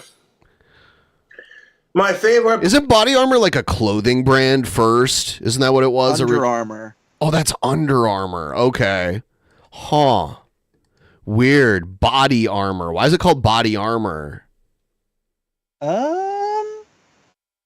It's like is it like a sports drink or is it like I think so. I think it is like a Body Armor flavor is the Body Armor peach mango. But this flavor ain't Body Armor, low calorie, strawberry banana. Half bad. Light with a Y. And while I have you here, I'm going to make a couple of points. Here it comes. Just wait. Let me just bust out my other pack of Dunhill cigarettes. I remember Black Death cigarettes. There used to be these cigarettes called Black Death cigarettes that I used to buy from like this specialty smoke shops. Yeah, I don't know. Those probably took years off my life. I mean, just cigarettes are just not, like I'm glad I don't smoke cigarettes anymore. Thank you to the fans who sent. But there are like fancy cigarettes that you can buy from specialty smoke shops that you can't buy at like the gas station or whatever. Send stuff to my P.O. box. I don't care if you send me alcohol or tobacco or whatever. But if you do send me anything, it is greatly appreciated. Okay, so let's just pop open the first half here.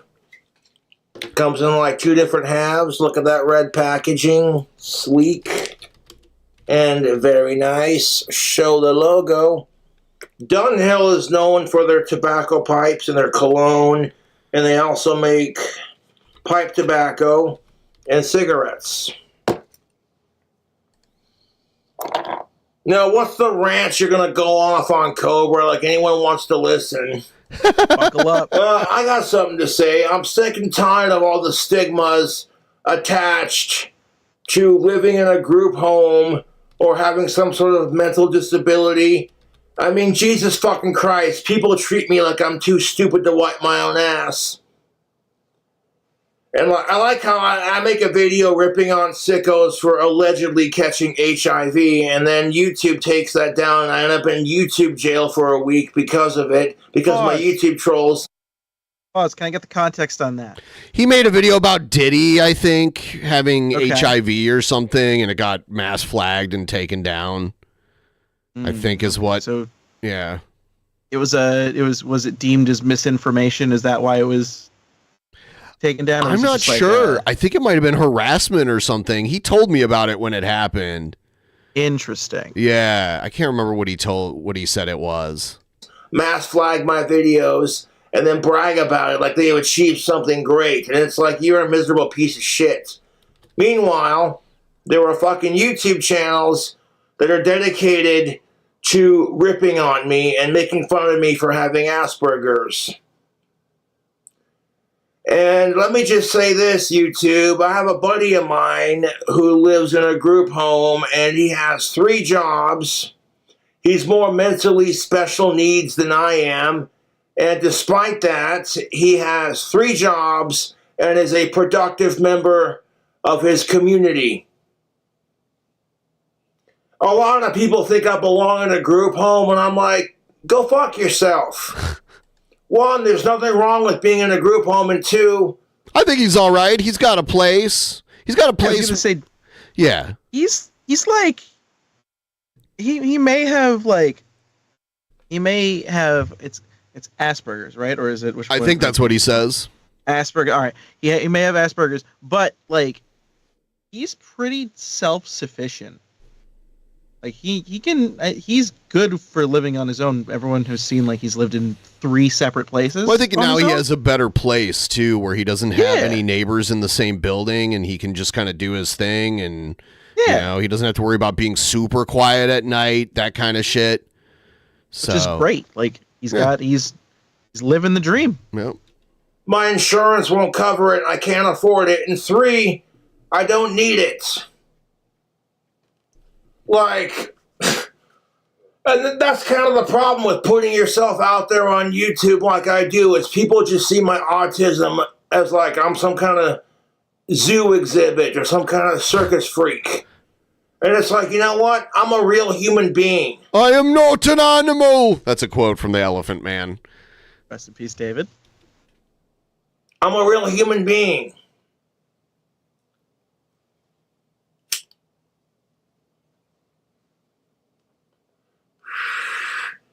Fucking sitting there like, oh, Josh belongs in a group home. And it's like, no, the fuck I don't. There's nothing wrong with being in a group home. And personally speaking, I'm too high functioning with my Asperger's to be in that kind of situation. And it's like, you think so highly of Cobra. It's like, then why do you watch my videos? Well, someone made a video ripping on Josh, saying, what do you guys think? No,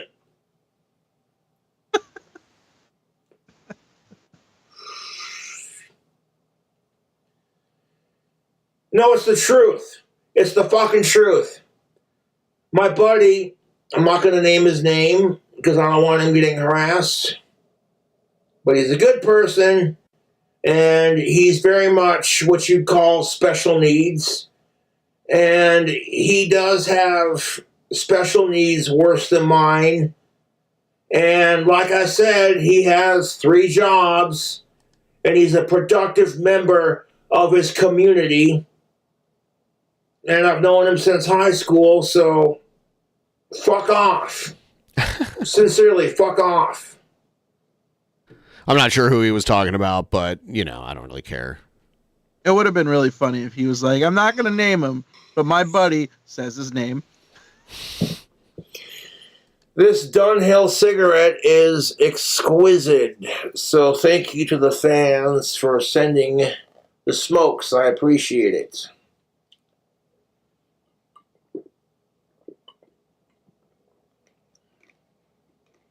No, some asshole made a video about me. I wonder who he's talking about. Oh, no. And I left a comment saying, I don't belong in a group home. Piss off, loser. I don't know whose video he's talking about. Which, of course, invited everyone in the comment section to immediately attack me for it. Yes. Saying shit like, oh, Josh needs the fear of a group home, blah, blah, blah, blah.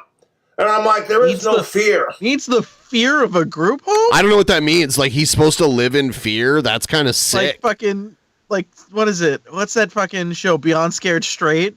Like, except it's a group home? Yes. Beyond Scared Group Home. It's a social stigma. You know? I'm sick and tired of the social stigmas surrounding mental issues. I'm sick and tired of all the fucking stigma associated with having mental problems or living in a group home. And it's like, we need to stop stigmatizing it. If you want to help people out there who have mental problems, stop stigmatizing it and do something productive with it.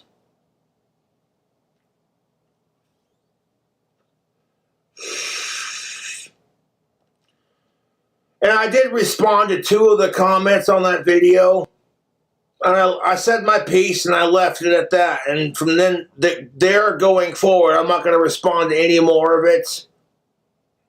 Good. Damn right, Coach. Good idea. Because quite frankly, I'm sick and tired of being bullied and harassed every day. Non-stop. And I get bullied for anything my trolls can think of. And it's fucking sad. I get bullied for hating sickos, and then when I bitch about sickos on my YouTube channel, I get censored because my YouTube trolls mass flag my videos, knowing that it's against YouTube's policies to falsely mass flag someone's videos and abuse the algorithm. They don't care. You can afford to give Mr. Beast all this money for his YouTube Yeah, no. views, but you can't pay someone a 9 to 5 to properly police YouTube instead of relying on some shitty algorithmic computer type shit. Fuck off. Nope, they can't pay. They won't pay for it.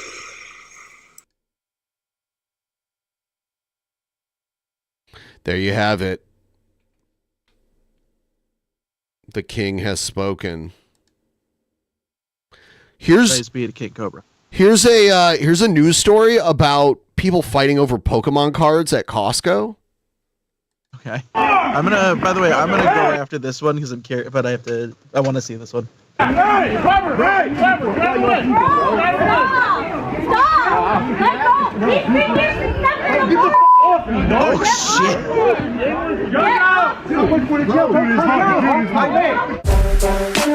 Yeah, he got elbowed.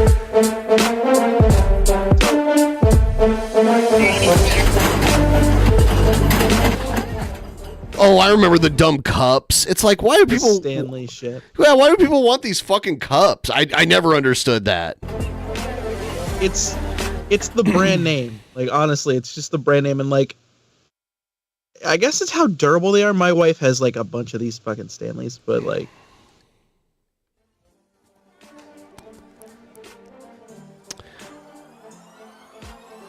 Black Friday. Have we seen any like? Oh my god! Yeah, I was gonna say, have we seen any? Like Black Friday hasn't been really a big thing.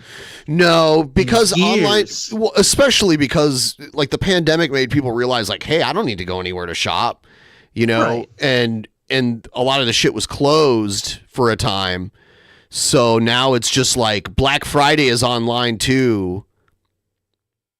You know, it's just not as it's not as common as it was. It still happens to a degree. And it's safer. Apparently. I'm glad. Yeah. So yeah, that's that whole thing. Man.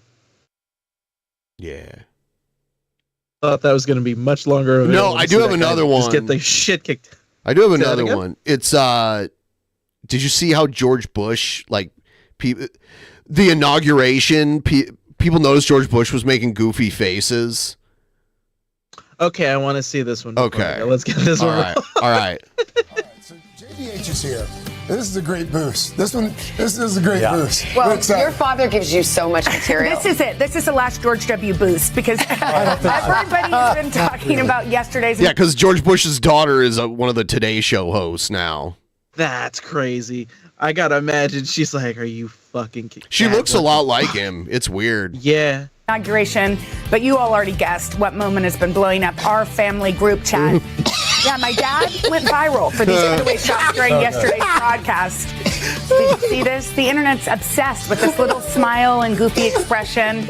He was next to my mom. He must have made eye contact with somebody. Yeah. But here's some things that people wrote. I love George W. Bush and his 10-year-old Christmas concert. Here's another one. George W. Bush at the inauguration is me when I see my waitress bringing my food. Yeah, why was he making that weird face? You know what's fucked up? I was sitting here as it started to, as he started to make that face. I'm sitting there like me when I see my food coming out. I'm like, they read my fucking mind. But you guys, you can't just blame him, okay? Because it looks like my dad was also seated next to a bad influence. Take a look at what former President Barack Obama had to say. Are you going to behave or not? No. All right. Did he behave, sir? Just barely.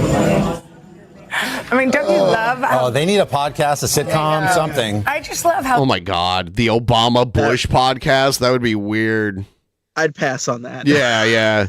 When they're together, they become unusual friends. I know. But I promised him and I promise you it's the last George W. Bush. No, it's not. No, he won't be around. Are you going to keep him in a box? What are you talking about? He won't be around anymore. It's over. Is he dying? Over. The inauguration's over. And unless we have another... No. Whenever there's a public event, come on. Between the funeral and between the inauguration, big events, your dad just brought this. Carson Daly was anorexic for a long time and then he got chubby again. That's Carson Daly? Yeah, that's Carson Daly. Shut the fuck up. Yeah. I haven't thought about him since like MTV. Yep. Yeah, he does this. I just love watching. By the way, he didn't even do anything. There was no poncho. No, but he looks. There was The poncho was great too. It's just right here. 8 years ago, that was one of my Bush favorites. unplugged. No, I text you. I'm like, he always has that mischievous I know. in his eye, like he wants to just whip the gym He's towel all at of us. somebody or flick him in the head. Now you'll know where I get it. Yes, Thank you, Mr. President. Thank you. He whipped a gym towel in Iraq for sure. Jesus Christ. He did. All right. Man. All right, Benjamin. All right. I gotta go. Thank you so much for having me on. Thanks for being here. I'll see you next time. I'll see you next time. DP fam, thank you for having me.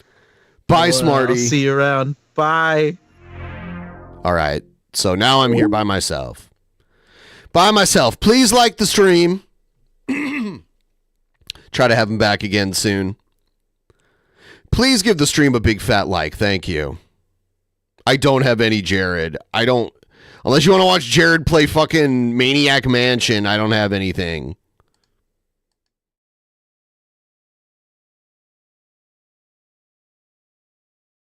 I guess I could look up Skippy and watch Skippy again. I don't know what new content Skippy's been putting out.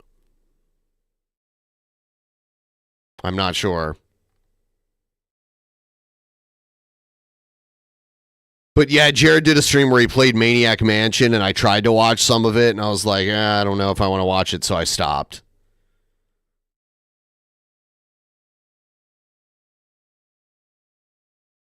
I have more Trump stuff, because that's what's going on right now. President's actions now taking sweeping action to put a stamp on the federal government, including putting all employees working on DEI diversity programs and initiatives on paid administrative leave. Let's bring in our chief Washington correspondent, John Carl. Good morning, John.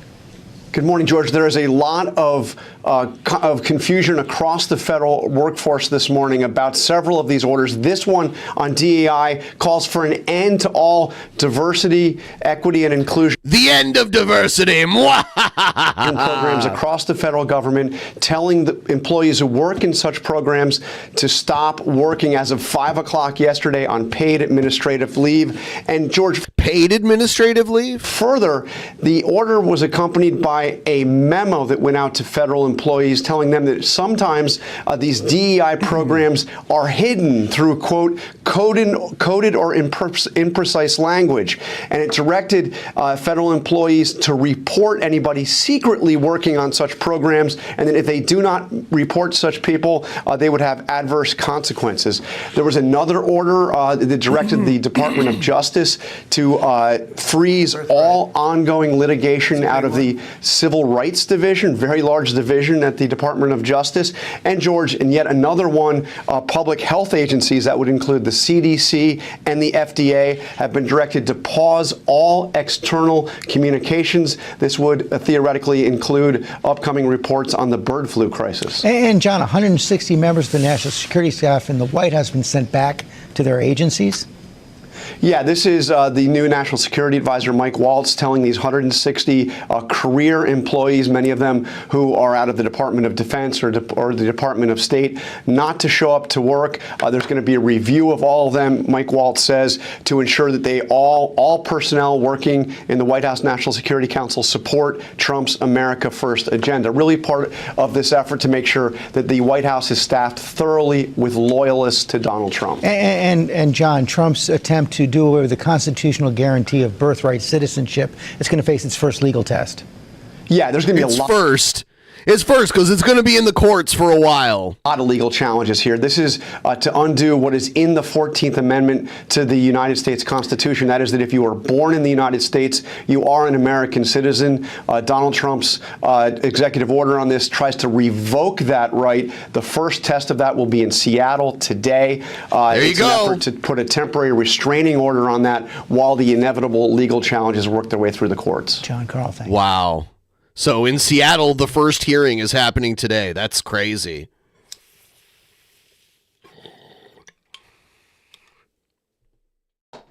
I don't know. That's just crazy that this is happening. I never thought I would see this happen. A memo from the Justice Department says state and local officials could face criminal charges if they interfere with the enhanced crackdown on illegal immigrants. The Deputy Attorney General emailed Bove writing, "Indeed, it is the responsibility of the Justice Department to defend the Constitution and accordingly to lawfully execute the policies that the American people elected President Trump to implement." Some take the order as a warning to... We do have an update on that, actually. Let's see.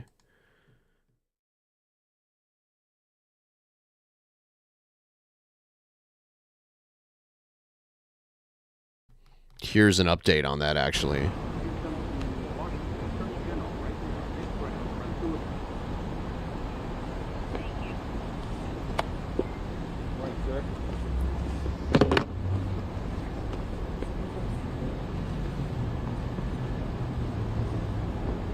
Good morning, everyone.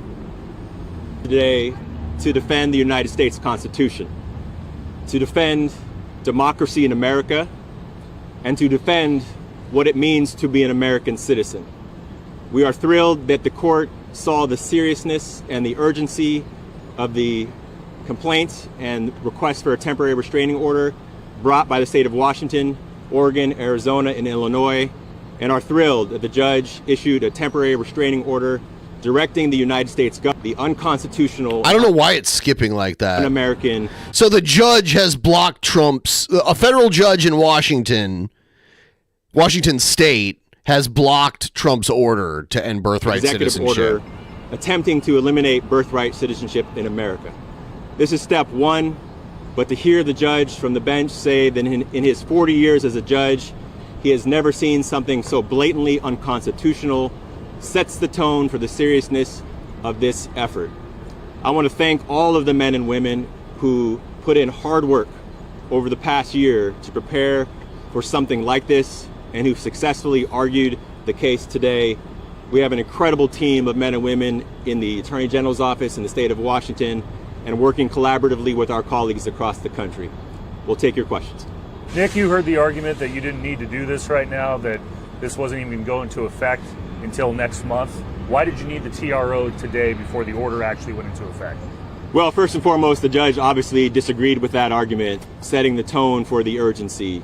And as our team laid out in court, this order effectively forces states to prepare for the effective date of that order, has an impact now, and more importantly, created a cloud of uncertainty for children being born here and in Seattle, all across Washington, and all across the country.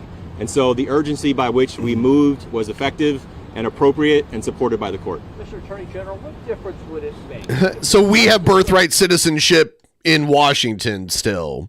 The order were passed by Congress and signed into law by the president. Well, in order to amend the United States Constitution, there is a pretty well laid out process to do that. And I think what the order today reinforces is that no one individual, not even the President of the United States, can simply erase that amended the United States Constitution. They could certainly take that action. But I also think it's important to remind everyone that this amendment to our Constitution was put into effect in the wake of the most infamous United States Supreme Court decision in American history, the Dred Scott decision. It was put into effect to reaffirm what it means to be an American. And so that's why this case was so important, and that's why we had to act now. Is this a nationwide order that you sought and was granted? This is a nationwide order. It essentially directs the United States government to take no further action in implementing the president's unconstitutional order. How old is this? You heard the DOJ in there acknowledge that this is likely going to SCOTUS. Are you confident in your arguments before that court as well? Well, we'll take one step at a time. But I see no reason why a court of appeals or even the United States Supreme Court would reach a different decision that was reached today. The Dred Scott decision, how old of a decision is that? The Dred Scott decision was from, one of my smart, 1860... 57, there we go. What's the next step in all? Well, as we laid out today, so we moved for a temporary restraining order. The next step will be a preliminary injunction, which will allow for more thorough briefing. The TRO that was issued today has a 14-day effective date. So for 14 days, the United States government can take no further action implementing or enforcing this order. Well, we will be back in court, as will many other people across the country. Attorney General, can you talk about, because this order would expire before well, according to the government, before the executive order would actually take effect, why was this needed now? What are the immediate harms that are happening today? Well, there are two principally for the states. I mean, the states would have to start working on the potential impact of that effect to prepare for all of the changes that would happen to state government to recreate and re-implement these systems that are having dire financial and administrative impact on the state's citizens. And babies are being born today, tomorrow, every day all across this country. And so we had to act now to provide back to the status quo, back what has been the law of the land for generations, that you are an American citizen if you were born on American soil, period. Nothing that the president can do will change that. Have you ever seen a judge kind of imply that the attorney shouldn't even be making the argument that he's making? Well, I've been in court enough to see a lot of frustrated judges, and I've been in front of Judge Kunar before to see his frustration personally. But I think the words that he expressed and the seriousness that he expressed looked at the potential of this order, and since the order was issued, this is fairly obvious. This is fairly determined by... I don't know why the video keeps skipping like this. That is very strange. But yeah, so this is what most people have been saying, that the president can't just eliminate an amendment. You know, they have to they can only pass like constitutional executive orders.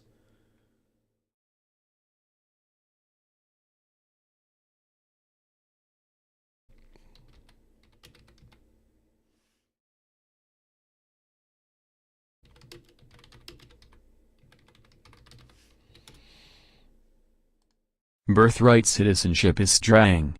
I understand the history and the legality of it, but just seems like it is outdated. Don't know any other countries that has this law.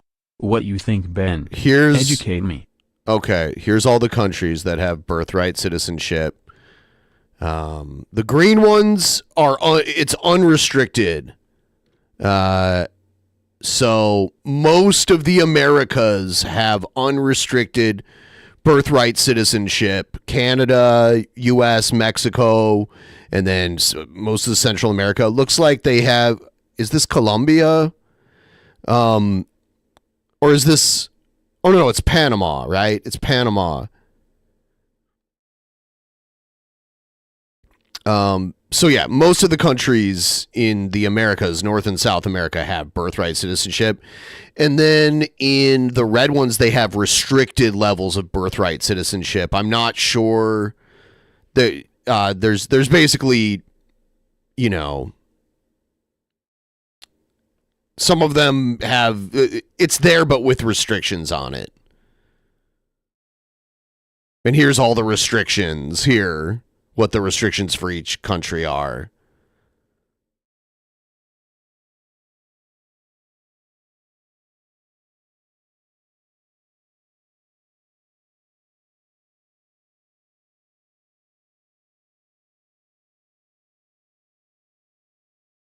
Okay, yeah, it was Colombia.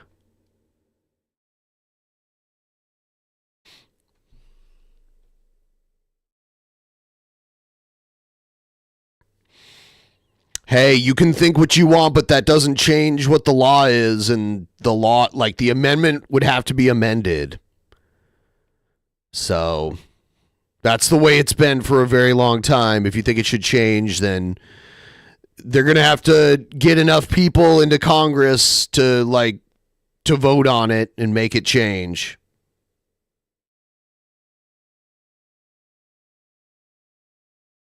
I don't see it changing. But I guess we'll see.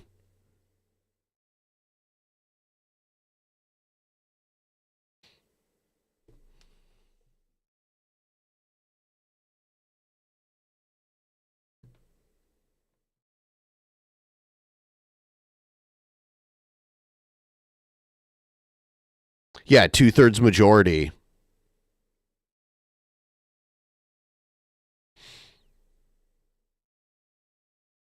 I don't think it should change, and I don't think it will. But maybe it will. I guess we'll see.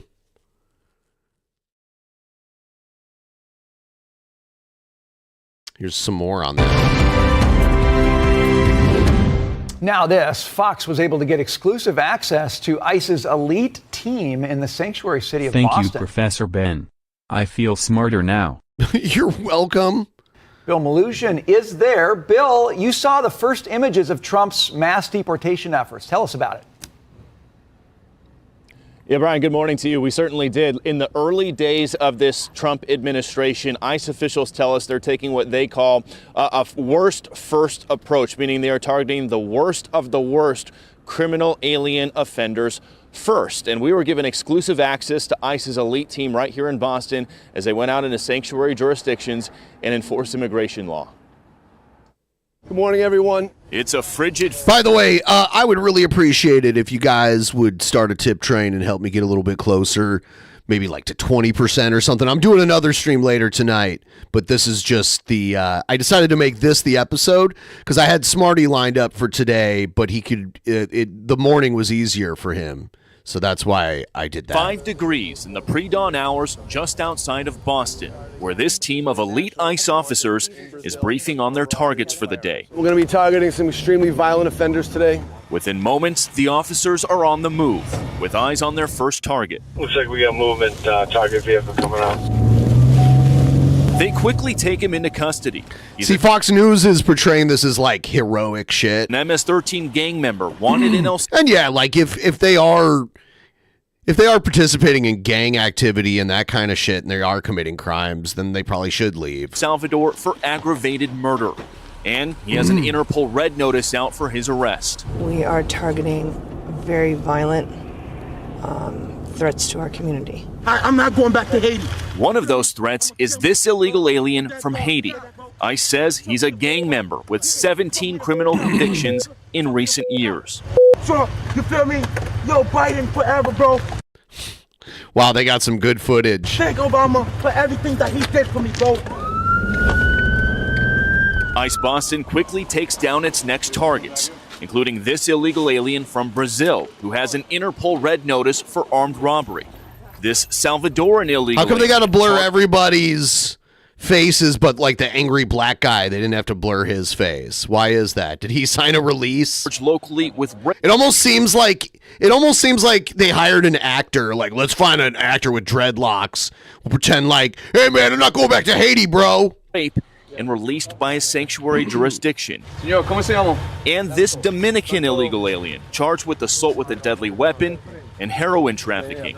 Officers also arrested this Guatemalan MS-13 gang member facing gun charges. ICE says he was released from local custody just the day before. Their detainer request was ignored because of sanctuary policies. And in a sign of shifting priorities with the new Trump administration, this man... All the other people getting arrested here, they had to blur out their faces. ...was in the same apartment as the target, was also arrested after ICE determined he's also in the U.S. illegally. This is what ICE calls collateral. So you guys got your main target just now, but you got somebody else. What just happened? So our main target was released by a sanctuary jurisdiction, not honoring a detainer. That person was released back into the community, and when we went to go find him, he's with somebody else who was previously removed from the United States. So he's going to go today too. And that is exactly what Border Czar Tom Homan has warned would happen. Border Czar! When we find the bad guy, he's probably with others. He's the Border Czar. He should start wearing, like, Russian garb. Others that are in the United States illegally. They may not be a criminal priority, but we're not walking away from them. ICE Boston says they will continue to go into sanctuary jurisdictions and do their job. Today was a good day. Today we took several significant public safety threats out of our communities. Unfortunately, a lot were released by sanctuary policies, but we're here to tell the Commonwealth and the rest of the country that we're going to find them whether they're released or not. And just a short time after we wrapped up filming yesterday, ICE Boston told us that Harry Harrington. They picked up 2 more targets in different parts of town away from our cameras, one of which was a previously deported Honduran illegal alien now arrested for allegedly raping a woman and putting a gun in her mouth. The second is a Haitian man who first flew into the U.S. in 2023 as part of... I like how they put, like, their nationality and then their horrific crime next to each other. President Biden's controversial migrant flights mass parole program. Well, ICE arrested him yesterday because he is now facing local charges for sexual assault. We'll send it back to you. Bill, such an excellent report. Thank you for that very much.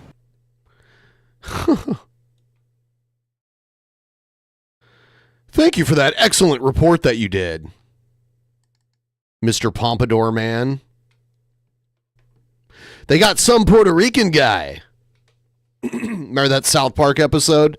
Some Puerto Rican guy.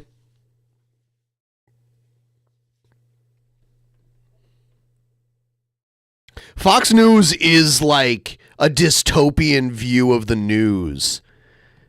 And they're not admitting that it's kayfabe in many ways, but it is. Not going back to Haiti, bro.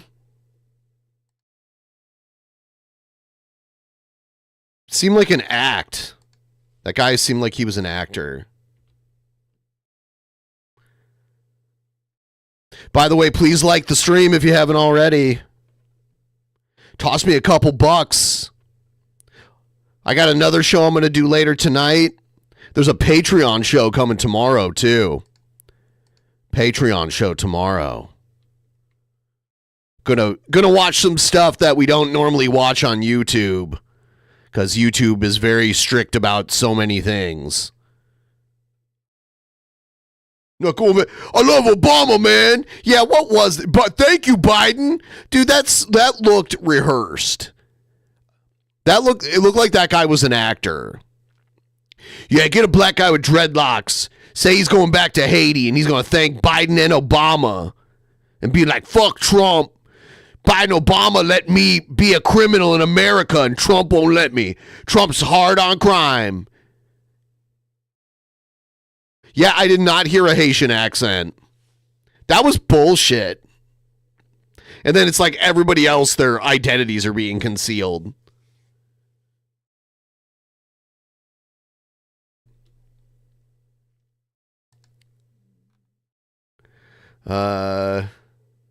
Trump tells Putin to end the Ukraine war now. You called for a ceasefire in Ukraine. If Vladimir Putin doesn't come to the table to negotiate with you, will you put additional sanctions on Russia? It sounds likely. And do you think that the war should be frozen currently? The war should have never started. If you had a competent president, which you did. Okay, now you're the president. Stop the war. And the war wouldn't have happened. The war in Ukraine would have never happened if I were president. Okay, it's going on now. How are you going to stop it? But that couldn't happen because the election was rigged. The US president has issued new remarks that raise questions about his relationship with Russia's president. Donald Trump said Vladimir Putin is ruining Russia by continuing its war on Ukraine, adding that he'd consider new sanctions if Moscow doesn't try to make a deal. CNN's Fred Pleiken has the details for us. Oh shit, what about all the MAGA people that were like, oh, they were supporting Putin. So are they just going to flip on this? Just hours after President Donald Trump's inauguration, Kremlin-controlled TV already poking fun at the new U.S. leader and Trump's pledge to end the war in Ukraine on day one. In the U.S., they call the expression "stop the war in 24 hours" a bright example of Trump's hyperbole, the host says. But Trump himself says he intends to keep his promise and that his meeting with Putin is soon ahead. The tone on state TV very different than before the inauguration, like in December when Trump had criticized the Biden administration's decision to allow Ukraine to use U.S.-supplied ATACMS missiles to fire into Russia. More absolutely sensational news, the anchor said then. Donald Trump condemned the use of ATACMS for attacks on the territory of Russia. Shortly after taking office, President Trump, who claims to have good relations with Putin, appeared surprisingly critical of the Russian leader. Something Zelensky wants flipped there. to make a deal. I don't know. Putin does. He might not. I don't know. He should make a deal. I think he's destroying Russia by not making a deal. I think Russia's going to be in big trouble. Is that going to piss off Putin? Unfazed, showing whom he considers to be his most important ally and friend, Chinese leader Xi Jinping, even after Xi took the rare step of calling Trump shortly before the inauguration. Xi and Putin now making clear, in a virtual summit, China and Russia will stand together no matter what Trump does. These connections that's the alliance right there. Independent of domestic political factors and the current global situation, Putin said.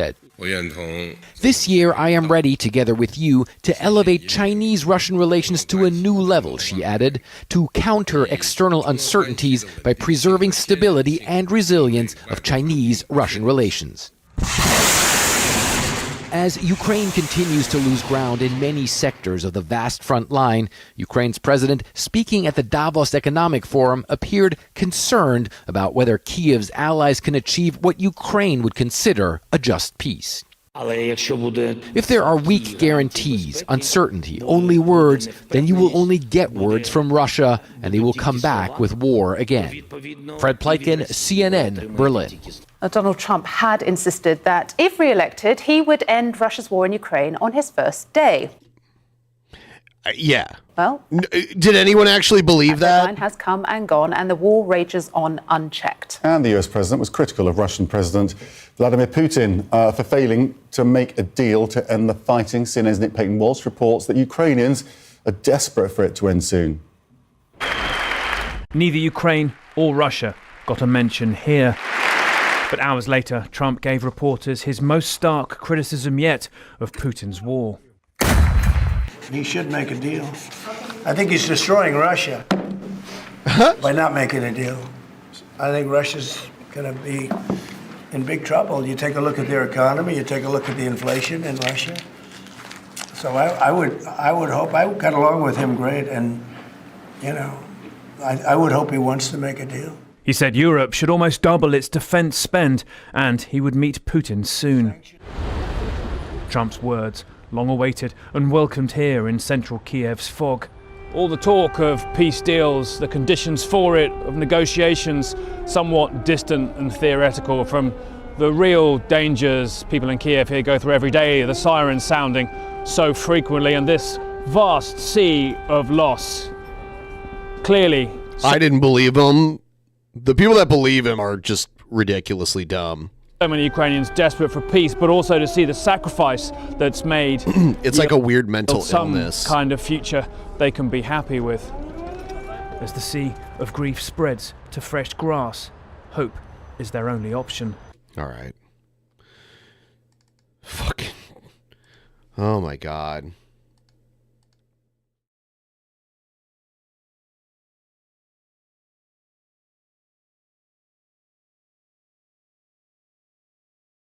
Here's something about Doge. See, Tim Burchett announced he'll be on the Department of Government Efficiency.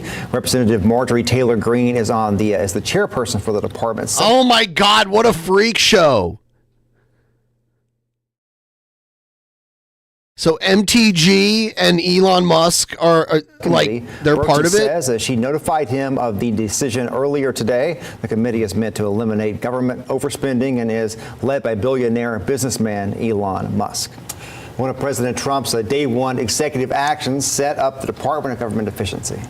National correspondent Kayla Gaskins now has tonight's Waste Watch segment in Washington. As the national where debt are takes we? ever What reality is this? upwards, heading towards the $37 trillion mark, Donald Trump using his first day back in office, making good on a campaign promise to rein in government spending. To restore competence and effectiveness to our federal government. Signing an executive order establishing the Department of Government Efficiency. Known as Doge. Okay. Known as Doge. Billionaire and close Trump ally Elon Musk will officially head the effort solo. Take over, Elon. Take over, Elon. Ramaswamy, who had been set to co-lead Doge with Musk, bowing out to consider a run for the governor of Ohio. Trump and Musk have identified federal diversity, equity, and inclusion programs as places to start these cuts. On Monday, the Chief Diversity Officer Executive Council that leads the national DEI strategy closed. Musk posting on X, it begins. We're going to make the future good. We're going to make it good. While campaigning for Trump, Musk said he would identify at least $2 trillion worth of government spending to cut, a massive number that would amount to nearly 1/3 of what the government spends. Congressional Republicans ready to help. We know that the Department of Defense is one of the most inefficient places. If you look at the Pentagon, the spending, the contracts, we can do better. Critics point out achieving that goal could be impossible without cuts to critical programs like Medicare and Social Security. Musk tempering expectations of what Doge will accomplish in an interview earlier this month. I think we'll try for $2 trillion. I think that's like the best case outcome. I laughed so hard at his salute that he did. But I do think that because it's so fucking stupid. Like, why did that happen? Like, he's either like actually like either he meant it to look that way or he's not smart enough to realize how that would look. You kind of have to have some overage. I think if we try for $2 trillion, we've got a good shot at getting one. Those opposed to Doge filing lawsuits Monday claiming the new office violates federal laws requiring committees formed to advise the president to be transparent and ideologically balanced. Doge supporters say it's not an official advisory panel. On Capitol Hill, I'm Kayla Gaskins. Mexico's president said her country will defend its sovereignty. She also says they will support Mexicans in the United States after President Donald Trump signed more executive orders and actions, ones that could impact millions of Mexican immigrants living there. The president said the decisions are very similar to those from his first term. All right.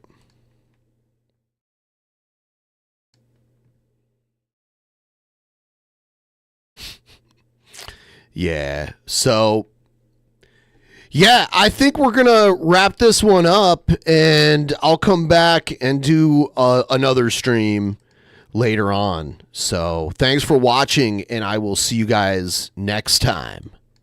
Goodbye, everybody. In the beginning, there was nothing. And then there was the Drunken Peasants Podcast. Drunken Peasants. Drunken Peasants. Drunken Peasants. Drunken Peasants. From the strangest corners of the internet, gonna get TP'd by Billy and Ben. You know where you can find them at. Get ready, cause they're gonna kick your... Drunken Peasants. Drunken Peasants. Drunken Peasants. Drunken Peasants.